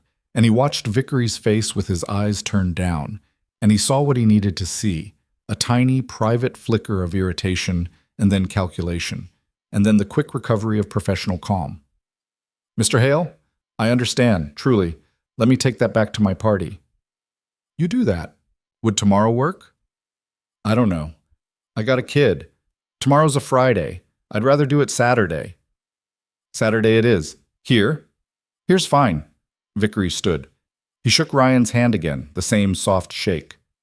You're a man with dignity, Mr. Hale. My party will appreciate that. I doubt it. Vickery almost smiled. You're probably right. And then he was gone, his polished shoes on the stairs, a faint trace of pipe tobacco lingering in the apartment. Ryan sat down on the chair. He put his elbows on his knees. He put his forehead in his hands. He stayed there for maybe 30 seconds. Then his phone lit up. Celeste, you did that beautifully. Celeste, Harlan will be on your couch on Saturday morning. Celeste, come in tonight. We fit you for The Wire. The Wire wasn't a wire. Ryan had pictured something out of an old movie. Tape, wires running down his chest, the ludicrous threat of a beep at the wrong moment. It was a button. Literally a button. Iris sewed it onto the second-to-top position of a flannel shirt he'd brought from home, because they had agreed he would wear his own clothes, not a costume. If you feel like you're being patted down, Iris said, you're in the wrong meeting, and the whole operation is already over. Don't worry about the button. Nobody pats down a man they're handing money to. The optics are wrong. They pat down men they're scared of. And he's not scared of me. No, he's not. That's the entire engine of this. She gave him a small radio receiver too, a thing the size of a pack of gum, which he tucked into the pocket of his jeans. Dan would be in a van half a block away, listening live. If at any point Ryan spoke the words "my daughter's school," Dan would come through the front door with 2 men inside of 45 seconds. He made Ryan repeat the phrase back 3 times. He made him say it in a sentence and out of a sentence. He made him say it tired and fast and angry. Ryan said it over and over. One more time. My daughter's school. One more. My daughter's school, Dan. Christ. You say it wrong, I don't come. I need you to hear yourself say it the right way a dozen times, so your mouth remembers it when you're panicking. He said it a dozen times. Friday was a long day. He took Lily to school himself. He stood at the corner and watched her go up the steps and watched the substitute teacher, Celeste's woman, a black woman in her 40s named Pamela with kind, careful eyes, nod at him from the doorway. He walked back to the apartment and he cleaned it. He hadn't cleaned it properly in a month. He ran a vacuum over the rug. He wiped down the kitchen counters. He wiped the ring off the coffee table. He put fresh coffee in the pot in case. He put the macaroni calendar face down in a drawer because he didn't want Lily's handwriting in the room when Harlan Crane walked in. He changed the light bulb in the kitchen so it wouldn't flicker. At 3, he picked Lily up. At 4:30, Ruth came over. Round, warm, sharp-eyed, a tote bag over her arm with banana bread in it. And she and Lily made a puzzle on the living room floor. Ryan sat at the kitchen table and didn't eat the banana bread, and did eat the banana bread, and drank coffee he couldn't taste. At 9, Ruth put Lily to bed. Lily asked her dad to come tuck her in. He did. He sat on the edge of her bed, and she looked up at him in the dark, and she said, "Are you scared tomorrow?" "I'm okay, baby." "You can be scared. Grown-ups can be scared." "Who told you that?" "You did. When Mom died." He held his breath a second too long. "Yeah, I did say that." "So it's okay." "It's okay. I love you." I love you too. If you don't come home, I'm still going to be very mad. I know. Forever mad. I know, Bug. Daddy? Yeah. Don't be forever mad back if something happens. It killed him. It killed him what a 7-year-old could hand a man in a single sentence. Okay, he said. Deal. He kissed her forehead. He closed her door soft. He went into the living room and sat on the couch and didn't turn the TV on. Ruth knitted in the armchair and didn't say anything. At some point, Ryan fell asleep sitting up. At some point, Ruth put an Afghan over him. He woke at 5:40, and it was Saturday. At 8:15, a black town car pulled up outside. Ryan was standing in his kitchen when he heard it. He looked out the window. The car sat at the curb for a moment, and then the rear door opened and a man got out. Harlan Reed.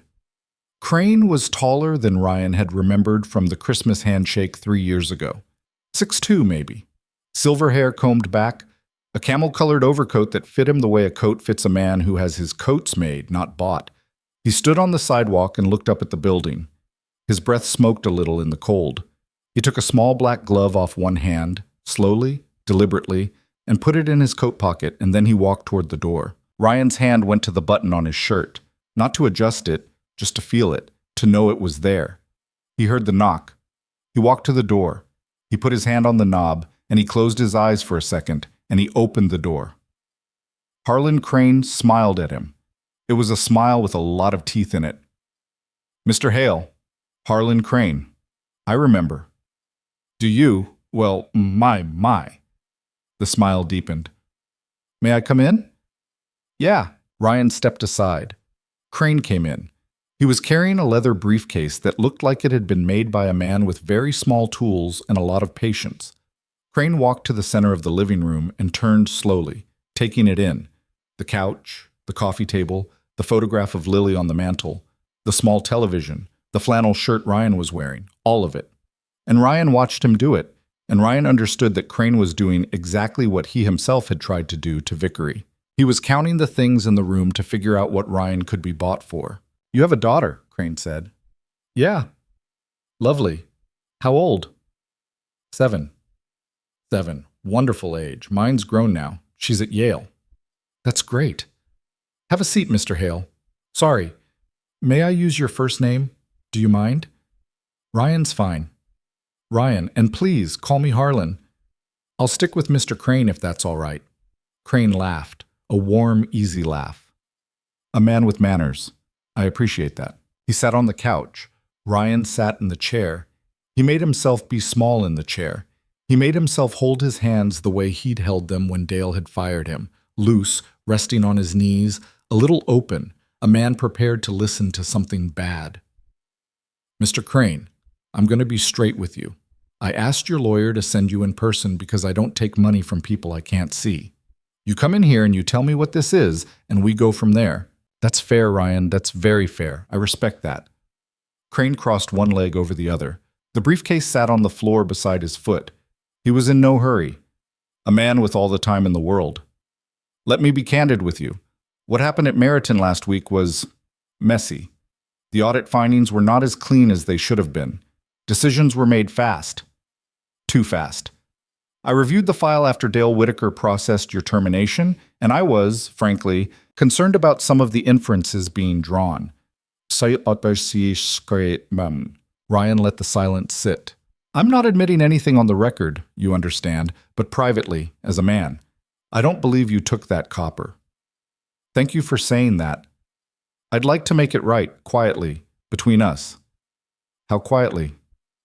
Very. How much? $100,000 today, in this briefcase. No paper, no wire, no transfer. Cash. Non-sequential. Bank-wrapped. Ryan let his face do a thing. He let it flinch. He let a small, involuntary thing move through his mouth. Iris had told him, when the number lands, do not be cool about it. A desperate man is not cool about $100,000. A desperate man hears it, and his body knows. He felt his body know. His body knew because $100,000 was a real number. $100,000 would have paid off every debt Ryan had, plus 2 years of rent, plus Lily's braces she was going to need in a couple of years.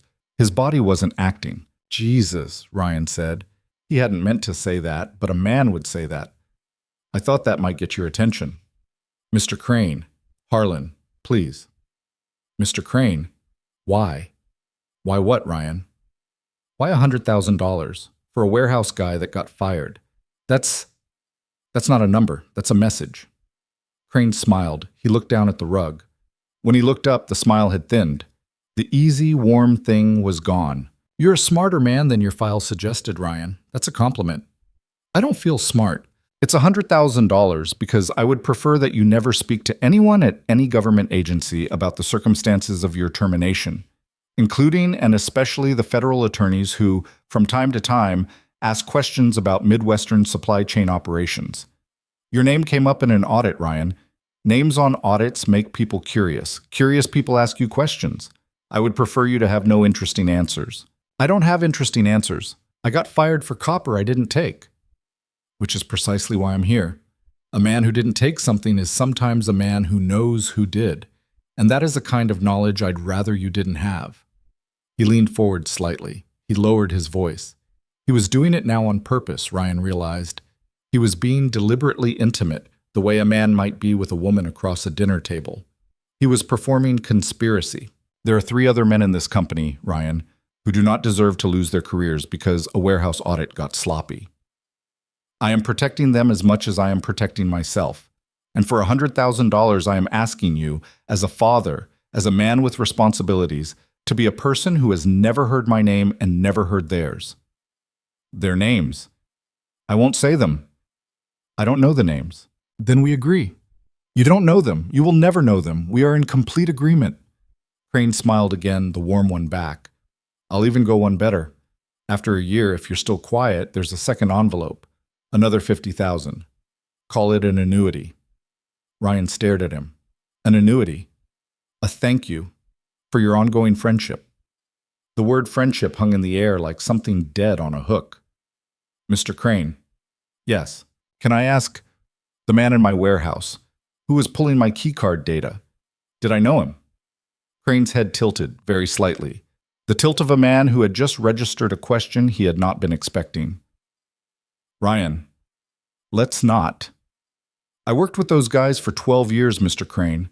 I ate lunch with them. I just want to know if I should feel stupid. Crane watched him. A long second, 2. Ryan made himself look wounded and small. Iris in his head. Look at the rug. The rug. Not his face, the rug. Ryan looked at the rug. His name is Mark, Crane said quietly. Mark Jennings. He's been with us 18 years. He needed help with a daughter's medical bills in 2019, and I was in a position to help. He has been in a position to be of service to me ever since. He's a good man, Ryan. He's a man like you. Ryan did not move. He did not breathe. Marcus. Marcus from shipping. Mark Jennings had become Marcus because everybody in the warehouse called him Marcus, because there had been a different Mark on the dock in 2008, and the nickname had stuck. Marcus, with the daughter who'd had leukemia, Marcus who'd brought casseroles over when Sarah died, Marcus who hadn't looked up when Ryan had walked past the time clock on Thursday afternoon with his cardboard box of gloves and a photograph. Marcus. I see, Ryan said. He shouldn't have pulled your card. That was careless work. I apologized to him for putting him in that position. That part wasn't fair to either of you. No, it wasn't. Which is why I am trying to make it right, Ryan. Here, now. Crane lifted the briefcase onto the coffee table. He laid it flat. He put both thumbs on the latches. He paused.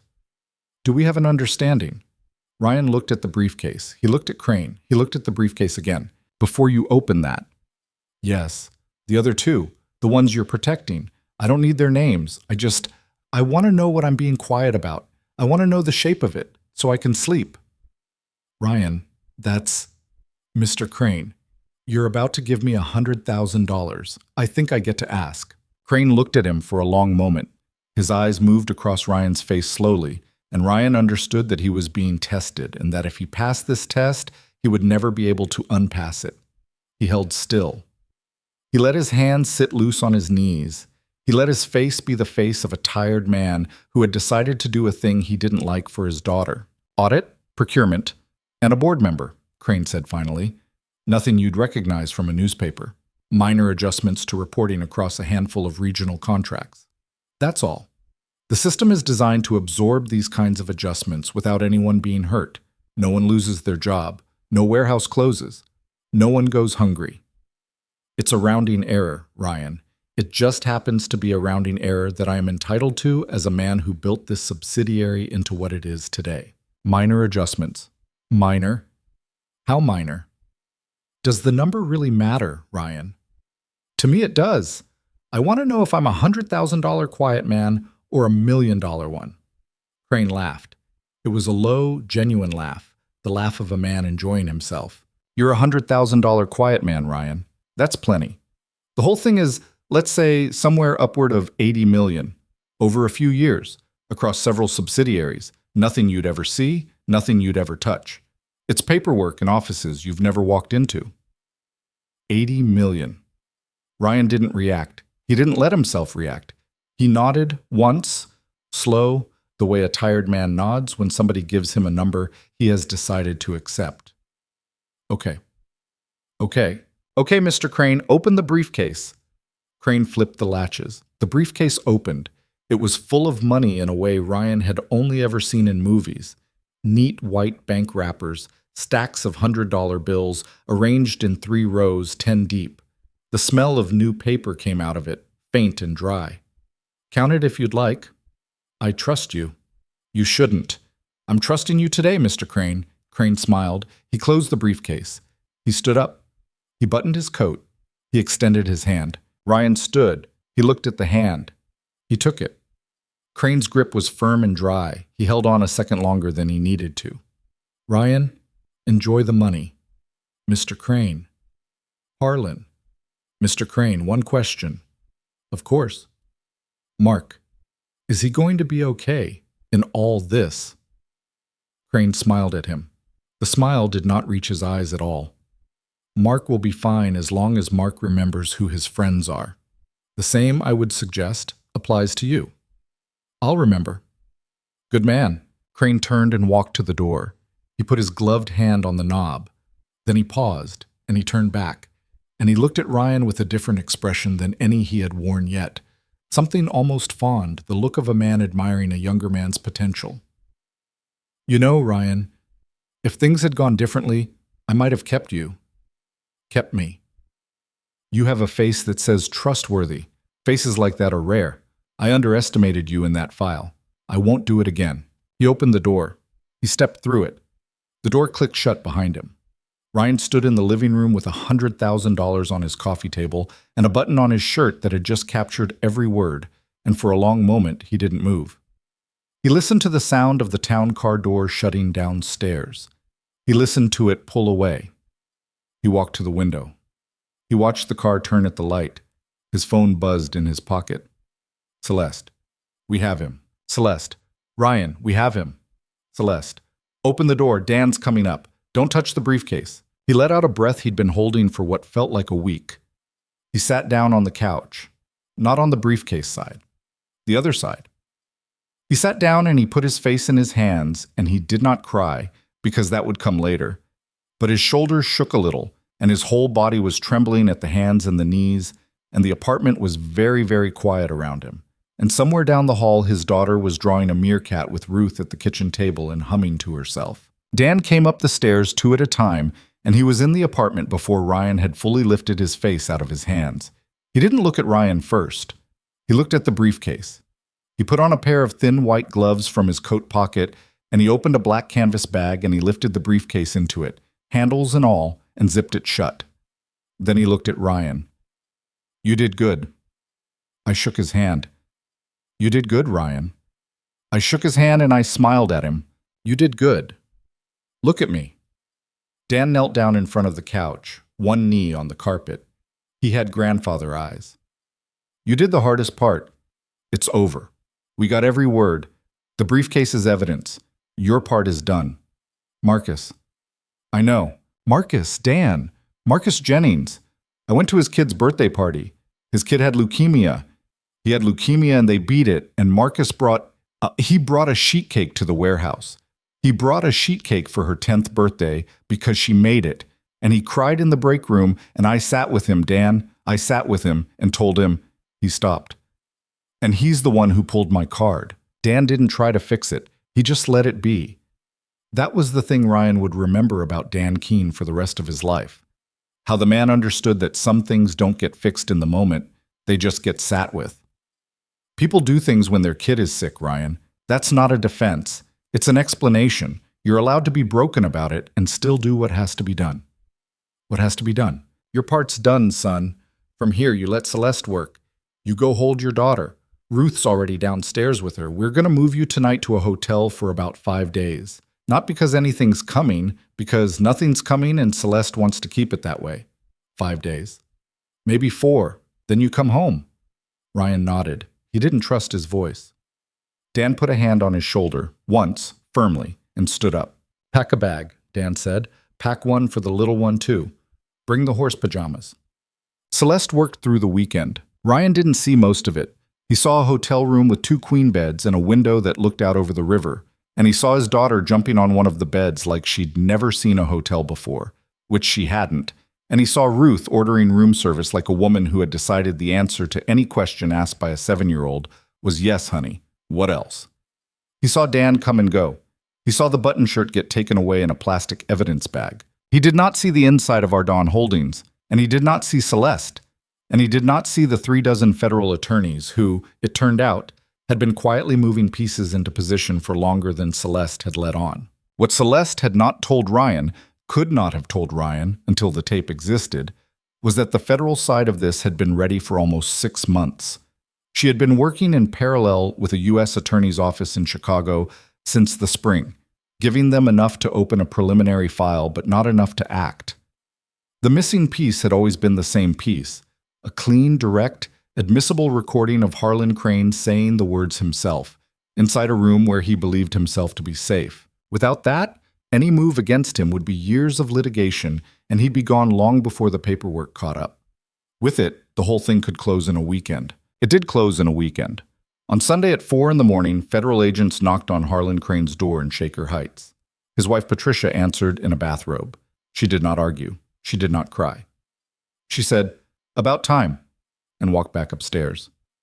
That detail went into a report that Ryan would later read and would not know what to do with. At the same moment, a second team was at the home of Marianne Foss in Rocky River.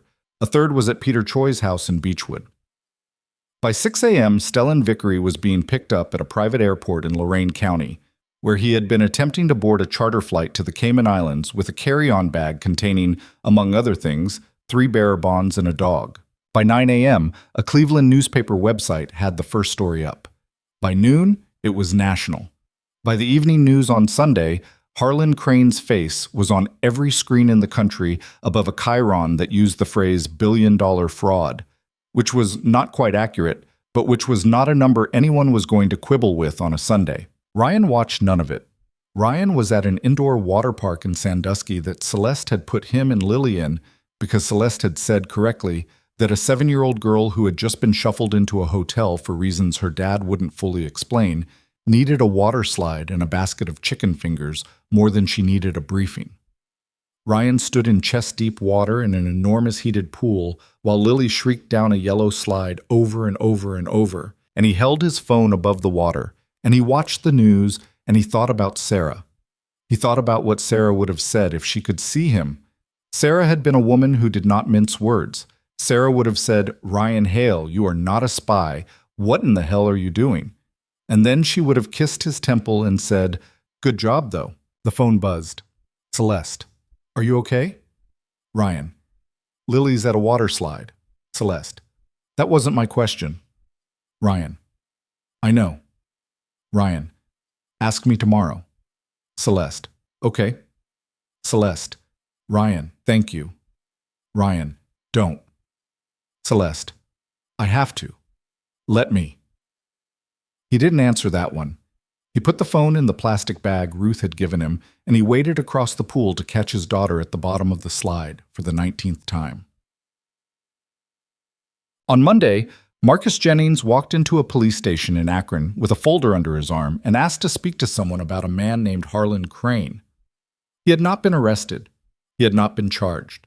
He had seen his face on the news for 36 hours, and he had seen his daughter in the driveway going to school, and he had made a decision.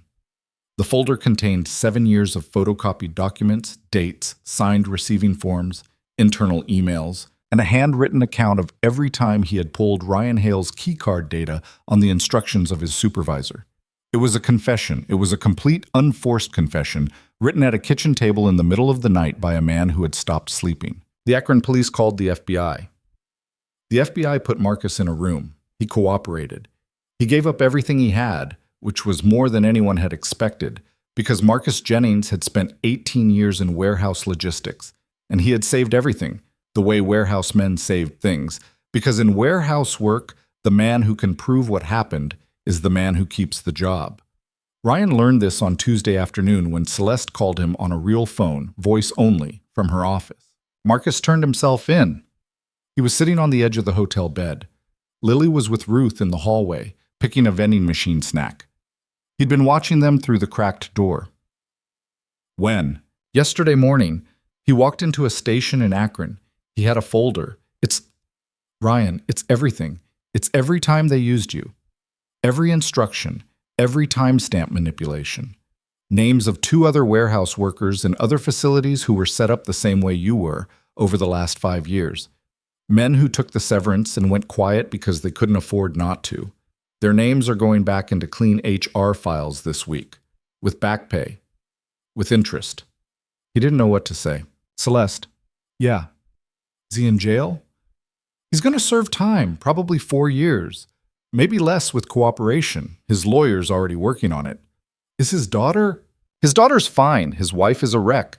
His wife is a woman who had no idea, Ryan. None. And that's its own disaster. But the girl is fine. Celeste paused. I'm having a fund set up, quietly, for the daughter. College, medical, whatever.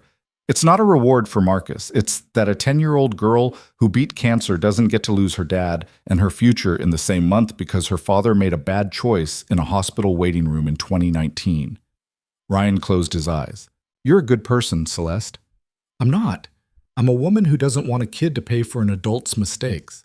Don't make me into something I'm not. Okay. Ryan, come home. Tonight. It's over. You can come home. He opened his eyes. Lily was back in the doorway with a bag of pretzels she was clearly disappointed by. Tonight. Tonight. I'll send Dan. Pack up. Go home. Sleep in your own bed. There's going to be press for a little while. Your name's going to be in some of the reporting. Not the whole thing. We've kept the wire confidential for now, but you'll be named as a former employee whose wrongful termination helped trigger the investigation. You'll get calls. Don't answer them. I've got a woman named Anita who'll handle the press side. She'll come by tomorrow morning. Celeste. Yeah. When do I see you? There was a pause. He hadn't meant to ask it like that. He'd meant to ask it like a business question, like a follow-up, like, when should I come in to sign things? It had come out a different way.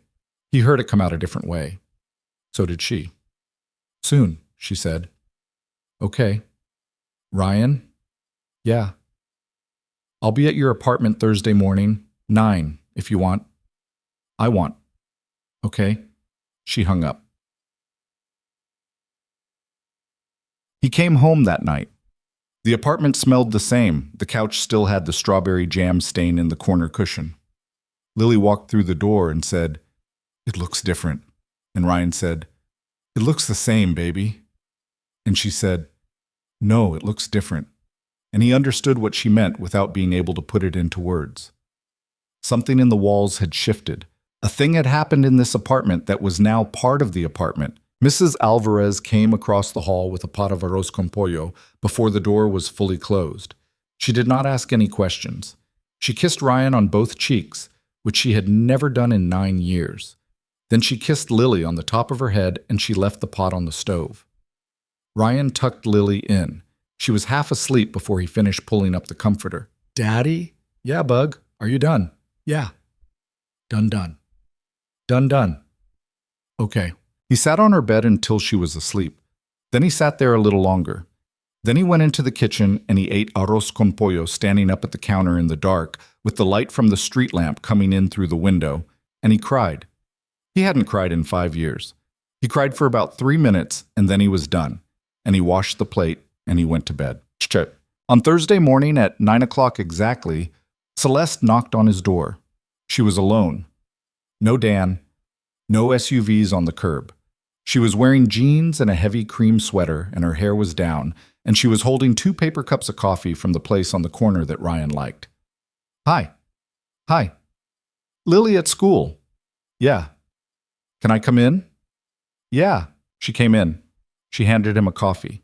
She sat on the couch, on the side Harlan Crane had sat on, and she looked around as if seeing the room for the first time without a briefcase in it. It was a different room without the briefcase. It was just a living room again. How are you doing? She said. I don't know yet.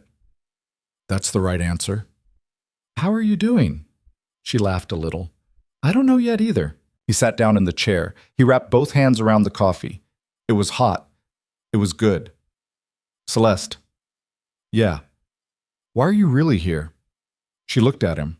She looked at him for longer than she usually did. She was not in work mode. She was not running a room. She was just a woman on a couch in a sweater holding a coffee. 2 reasons. Okay. The first one is business. I'd like to offer you a job, not as a favor, as a hire. You'd be a director of ethics and internal compliance, a title I'm inventing because the position I need you for doesn't exist yet, and it needs to. What Marcus did this week, coming in voluntarily, handing over the folder, I want to build a system where people like Marcus have a phone number to call before they become Marcus. I want somebody who has been on the warehouse floor running that program. I don't want an MBA. I want you. The salary's $140,000 a year, with full benefits, and I want to be clear. I picked that number by looking at what the head of internal compliance at our nearest competitor makes and matching it. I'm not paying you more, and I'm not paying you less. If you say no, I'll post the job, and I'll hire somebody else. And I'll keep being your friend. This is a job, not a gift. Ryan set the coffee down. $140,000. A year. Celeste. Don't argue with me about it, Ryan. That's the market rate. Warehouse guys have been underpaid for 200 years. This one isn't going to be. I don't have a college degree. You have 12 years of warehouse floor experience, and you've survived a federal wire operation. I'll take that over a degree. Okay. Okay? Yeah. That's a yes? That's a yes, Celeste. Okay. She smiled. She tried not to. He watched her try not to and not quite succeed. The second reason, he said. She looked down at her coffee. The second reason is harder. Tell me anyway. She was quiet for a moment. I haven't slept well since I met you, she said. Celeste, let me say it, Ryan, please. Okay. I'm 30 years old and I have been the CEO of this company since I was 23 years old. I have been proposed to 4 times. 3 of those times the man was after the company. Once the man was a decent person, I just couldn't. I don't know why. I've been to therapy about it. He was a good man. I couldn't feel it. I have never sat in a car with a man and thought about him after he drove away. Not once. Until the night I stood in the rain at a bus stop and a tired man gave me $40 without asking me for anything and drove off into the dark. I thought about you all night. I didn't know you, and I thought about you all night. He stared at her. I'm not going to do anything with that, she said. I'm not going to do anything with it, Ryan. You have a daughter. You lost your wife. You just lived through the worst 2 weeks of your life. I am not here to be another weight on you, but I'm not going to lie to you about why I came myself on the first morning either. I didn't need to come myself. I came because I needed to see you again. That's the truth. I owe you the truth because you gave me $40 in the rain without knowing anything about me, and that is the currency I want to pay you in. He didn't say anything for a while. Celeste. Yeah. I'm not ready. I know. I'm not ready today. I don't know when I'm going to be ready. It might be a year. It might be 2 years. It might be never. I loved my wife. I know, Ryan. And my kid doesn't get to watch me rush into something. She doesn't get that. She gets a dad who goes slow. I know. And I don't know what this is. I don't know what it means that a woman who could be anywhere on this earth today is sitting on my couch in a sweater telling me she thought about me. I don't know what to do with that. You don't have to know. What do I have to do? Nothing. You don't have to do anything. I'm telling you so you know. That's all. so that a year from now, or 2 years, if you happen to think about it, you know that I'm not going anywhere. I'm going to be at my desk. I'm going to be at your office Christmas party. I'm going to be the person who sends Lily a birthday card in March. I'm going to be... She stopped. Her voice had gotten thin. I'm going to be here, she said. However you need me to be here. Friend, boss, nothing, anything. I'm here. That's the whole thing. Ryan looked at her. He set the coffee down. He leaned forward, elbows on his knees. Celeste. Yeah. Come over for dinner on Sunday. What? Come over for dinner on Sunday, Lily and me. I'll cook. It'll be bad. I cooked 2 things, and both of them are bad. Come over anyway. Ryan. That's not a yes. It's not anything. It's just dinner. It's the first step that isn't a wire or a briefcase or a coffee cup at 9 in the morning. It's dinner. With my kid. Come or don't. She put her hand to her face. She sat there for a moment with her hand over her mouth. I'll come. Okay. I'll bring wine. I don't drink wine. I'll bring something to drink. Okay. Ryan. Yeah. I'm gonna go. I'm gonna go before I say something dumb. Okay. She stood up. She walked to the door. She put her hand on the knob. She stopped. She turned back. Thank you, she said, quiet. Again. Stop thanking me. No. And then she was gone, down the stairs, and Ryan sat in his chair for a long time with a cooling coffee in his hand and the sound of the door closing behind her still in his chest, and he understood, with an old, tired human clarity that he had not expected to feel again in his life, that something inside him that had been shut for 5 years had just unlocked a 1/4 of an inch, and that a 1/4 of an inch was a beginning, even if a beginning was all it would ever be. The first day in the office was bad. He wore a tie he didn't know how to tie, and Dan, passing him in the hallway, stopped, undid it, and tied it right without saying a word. Sydney at the front desk called him Mr. Hale, and he said, Ryan, please, and Sydney said, Mr. Hale, and he understood he was not going to win that one. A woman in HR spent 90 minutes walking him through benefits that he did not understand, and then walked him through them a second time without ever once making him feel stupid. By the end of his first week, he had a small office with a window that looked at the wall of the next building, a computer he barely knew how to use, and a list of things he wanted to change in the warehouse compliance program that was already 3 pages long. He sent the list to Celeste. She wrote back, do them, all of them, ask for whatever you need. He asked for a phone line, a real hotline, staffed 24 hours, anonymized, outside the company's internal phone system so that no supervisor could ever look at a warehouse worker's call log and see a call to HR. He asked for the line to be run by a vendor who had no financial relationship with Ardon Holdings. He asked for the first 6 months of call data to be audited by an outside firm so that nobody inside the company could ever say the numbers had been cooked. He asked for every warehouse in the Ardon system to have a printed card posted in the break room, in English and Spanish, with the hotline number and a single sentence. If something feels wrong, this number will answer. You do not have to give your name. Celeste signed off on all of it within a day. Legal fought him on 3 points. He won 2 of them. On the third, which had to do with retention of recordings, he accepted legal's revision because legal had a point, and he was enough of a man by then to recognize one when he heard it. By the end of his first month, the hotline had received 411 calls.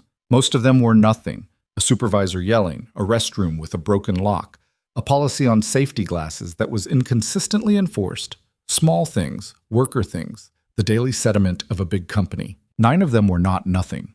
9 of them, when followed up, cracked open problems that had been buried for years. A forklift certification scam in a Tennessee facility, unpaid overtime at a hub in Georgia, a regional manager in Texas who had been threatening to call ICE on undocumented workers to keep them quiet about wage theft, a woman in an Ohio warehouse who had been sexually harassed for 3 years by a shift lead and who had never told anyone because she had never believed anyone would answer the phone. She called the hotline at 11:40 on a Tuesday night. A contract counselor in Denver answered. The counselor listened for 45 minutes. The shift lead was gone by Friday. Ryan read the summary of that call on a Monday morning at his desk. He read it twice. Then he closed his office door, and he sat in his chair. And he did not cry, but he put his hand over his mouth for about a minute, and he thought about the $42 in his wallet, and he thought about the woman at the bus stop in the rain, and he thought about the enormous, unfair, completely unearned shape of a single choice on a single bad day. He picked up the phone. He dialed an extension. Celeste Ardan's office. This is Sydney. Sydney, it's Ryan. Mr. Hale. Ryan, Sydney, please. Mr. Hale. Is she free? For you? Always. Sydney. Mr. Hale. I'm putting you through. On a Friday night in December, 7 weeks after she had first sat on his couch in a sweater, Celeste Ardan stood in Ryan Hale's kitchen, chopping an onion badly, while Ryan watched from across the counter and tried not to laugh. You're laughing. I'm not. Your face is laughing. I'm helping. By watching? By letting you do it your way. Ryan, I run a multi-billion-dollar corporation. Yeah, but you're holding the knife like a crazy person. You're going to lose a finger. I am not. Give me the knife, Celeste. No. Give me the knife. She surrendered the knife. She stood beside him at the counter and she watched him chop the onion properly. And Lily was in the living room doing homework on the floor with a box of crayons and a glass of apple juice. And the kitchen smelled like butter and onions and the kind of November evening that you want to last. And Celeste leaned against the counter with her arms folded and she said quietly, Ryan, yeah, this is a real thing, isn't it? He didn't answer right away. He kept chopping. When he spoke to the cutting board. Yeah, he said. I think it is. Okay. Slow, he said. Slow, she agreed. Very slow. Very slow. The slowest. The slowest. Celeste. Yeah. Stop agreeing with me. Just say what you want to say. She was quiet for a moment. Then she said, I want you to be okay. That's the thing I want most. Everything else is second. He set the knife down. He turned to face her, and she was standing close, closer than he had realized, and for a moment neither of them moved. The oven ticked. The living room TV burbled a cartoon. Lily laughed at something in the next room. He didn't kiss her. Not yet. It wasn't time for that. Not yet. But he reached out and he put his hand on the side of her face, once, lightly, the way a man touches something he has decided to be careful with for the rest of his life. And she closed her eyes, and she leaned into his palm for half a second. And then he took his hand back and picked up the knife and kept chopping the onion, and she reached into the cupboard and pulled down plates for 3. And the evening kept going. And nothing about it was rushed, and nothing about it was smooth, and everything about it was, for the first time in a long time, his. 2 years passed the way real years pass. Not in a clean arc, but in small, uneven pieces. Harlan Crane took a plea and went to a federal facility in Pennsylvania for 11 years. Marianne Foss got 8. Peter Choi got 6. Stellan Vickery lost his license and paid back every dollar he had ever earned from the scheme, and then some. And the dog, according to Dan, ended up with a niece in Rhode Island and lived out its days being badly spoiled. Mark Jennings served 3 years and 2 months. When he came out, Ryan was waiting in the parking lot of the facility in a used pickup truck with the engine running. They didn't say much. They drove to a diner. Ryan paid for the eggs. Marcus cried into his coffee, and Ryan let him, and neither of them pretended afterward that it hadn't happened. Marcus's daughter was 14 by then and in remission and ranked second in her middle school on the honor roll. She would go to college on the quiet fund Celeste had set up, and she would never know where the money came from, which was the only condition Celeste had ever attached to any gift in her life. The hotline, by the end of year 2, had taken over 11,000 calls. 3 warehouses had unionized. 4 regional managers had been fired. 1 had gone to prison. Ryan hired a deputy named Yolanda Reyes, who had been a foreman in the Laredo hub for 9 years, and who scared him a little, which is how he knew she was the right hire. She scared everybody a little. That was her job. Lily turned 9. She got braces. She hated them for 2 weeks and then forgot she had them. She told her 3rd grade class at Career Day that her dad had a job where he listens to people who are scared at work, and the teacher wrote Ryan a note about it, and Ryan read the note 3 times and put it in the drawer where he kept the good things. She started calling Celeste by her first name sometime in the spring of that 2nd year, without announcing it, without ceremony, The way children decide things when the adults around them have finally stopped worrying. Celeste and Ryan moved slow. They moved so slow that Dan once made a joke about continental drift, and Ruth elbowed him for it, and Ryan laughed because it was true. They had dinners. They had arguments.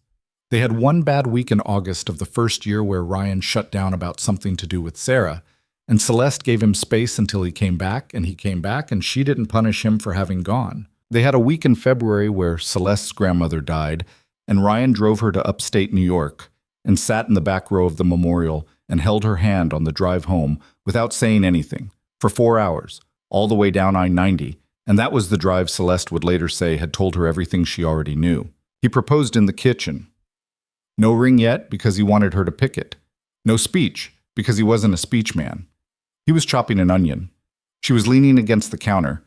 He set the knife down and he said, "Celeste, I want to marry you." And she said, "Okay." And he said, "That's it? Okay." And she said, "Ryan, I've been waiting 18 months for you to catch up." "Yes, okay, yes." Okay. They married on a Saturday morning in late October, 2 years almost to the day from the night he had given her his last $40. They did it at the bus stop. It wasn't a joke and it wasn't a grand gesture, and they did not invite a photographer. There were 14 people there. Mrs. Alvarez in a good coat, Dan and Ruth, Dave and his wife from Akron and their 2 boys, Sydney from the front desk, Iris, who cried, Pamela the substitute teacher, who had become Lily's actual teacher the next year and had stayed a friend. The county had replaced the old tin roof of the stop with a better one the year before, as part of a regional cleanup, and somebody had put a bench along the back wall.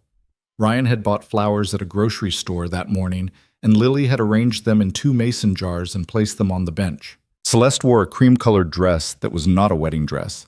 Ryan wore the blue shirt Sarah had bought him, because it was the shirt he had worn the first morning she had knocked on his door, and she had remembered. And when she saw him in it, she had pressed her mouth shut the way she did when she didn't trust her face. Lily wore her favorite purple sneakers. The officiant was a retired judge Celeste had known since she was a child, a woman named Harriet, who kept her remarks short and got Ryan's name right. When Harriet asked them to say their vows, Ryan said, "I was going to write something. I didn't. I'm not a writer. All I've got is this. On the worst day of my life, you stood under that roof right there, and I gave you $40 because I didn't want to live in a world where I hadn't. And if I have any wisdom at all from any of it, it's this. You don't get to know which days are the ones that are going to matter. You just get to pick the kind of person you want to be on the days you didn't see coming. I want to be that kind of person the rest of my life. I want to be that kind of person with you. That's all I've got." Celeste went next. She had a folded piece of paper. She did not open it. "I wrote something," she said. "I'm not going to read it. Here's what I want to say. I grew up with more money than anyone needs, and I was lonely every day of it, because money buys every kind of company except the kind that isn't for sale.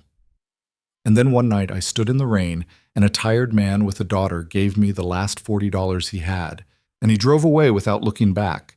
And I spent the next 2 years finding out that he was that kind of man all the way down. I am not marrying Ryan Hale because he rescued me. I am marrying him because he taught me how to recognize a good person by the way they treat someone who can do nothing for them, which is the only lesson my father ever tried to teach me, and the only one I never quite learned until I met his daughter and his kitchen and his terrible grilled cheese." She paused. A small, real laugh moved through the 14 people. "I love you, Ryan. I am going to keep being hard to live with. I'm going to keep working too many hours. I'm going to keep being afraid that you'll figure out I am not as brave as you think I am. But I am going to be here. Every morning, every bad day, every day that doesn't look like anything, I am going to be here." Harriet pronounced them married. Lily cried, which surprised everyone, including Lily. Mrs. Alvarez handed out little paper cups of champagne from a cooler and a paper cup of orange juice for Lily. They stood at the side of a county road in October sunlight with leaves blowing past their feet, and Ryan Hale, who had once had $42 to his name and a 7-year-old daughter and a 12-year-long job that had dropped him for a lie, stood with his arm around a wife he had not planned and a daughter who was now his, and a future he could not have described 2 years earlier if somebody had paid him to try. A car passed on the road. The driver didn't slow down, didn't even look. That was how roads worked. Most people would never know what had happened at that bus stop, on that night, in that rain, or what it had cost, or what it had grown into. That was fine. Ryan had come to believe a quiet thing about the world, and he carried it with him now the way he carried his daughter's photograph in his wallet. That kindness on the worst day is not about reward.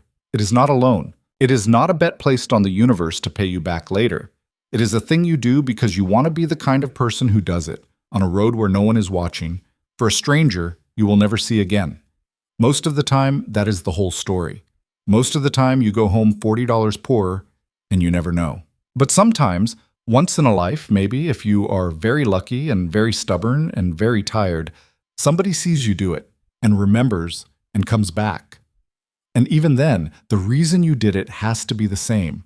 It has to be that you would have done it anyway, rain or no rain, witness or no witness, billionaire or nobody. That is the only way it counts. Ryan kissed his wife at the bus stop. Lily hid her face against his leg, laughing. The leaves blew past. Somewhere down the road, another car was coming, its headlights on against the afternoon sun, and they were going to go home, all three of them, together, to a kitchen that smelled like butter and onions and the start of the rest of it.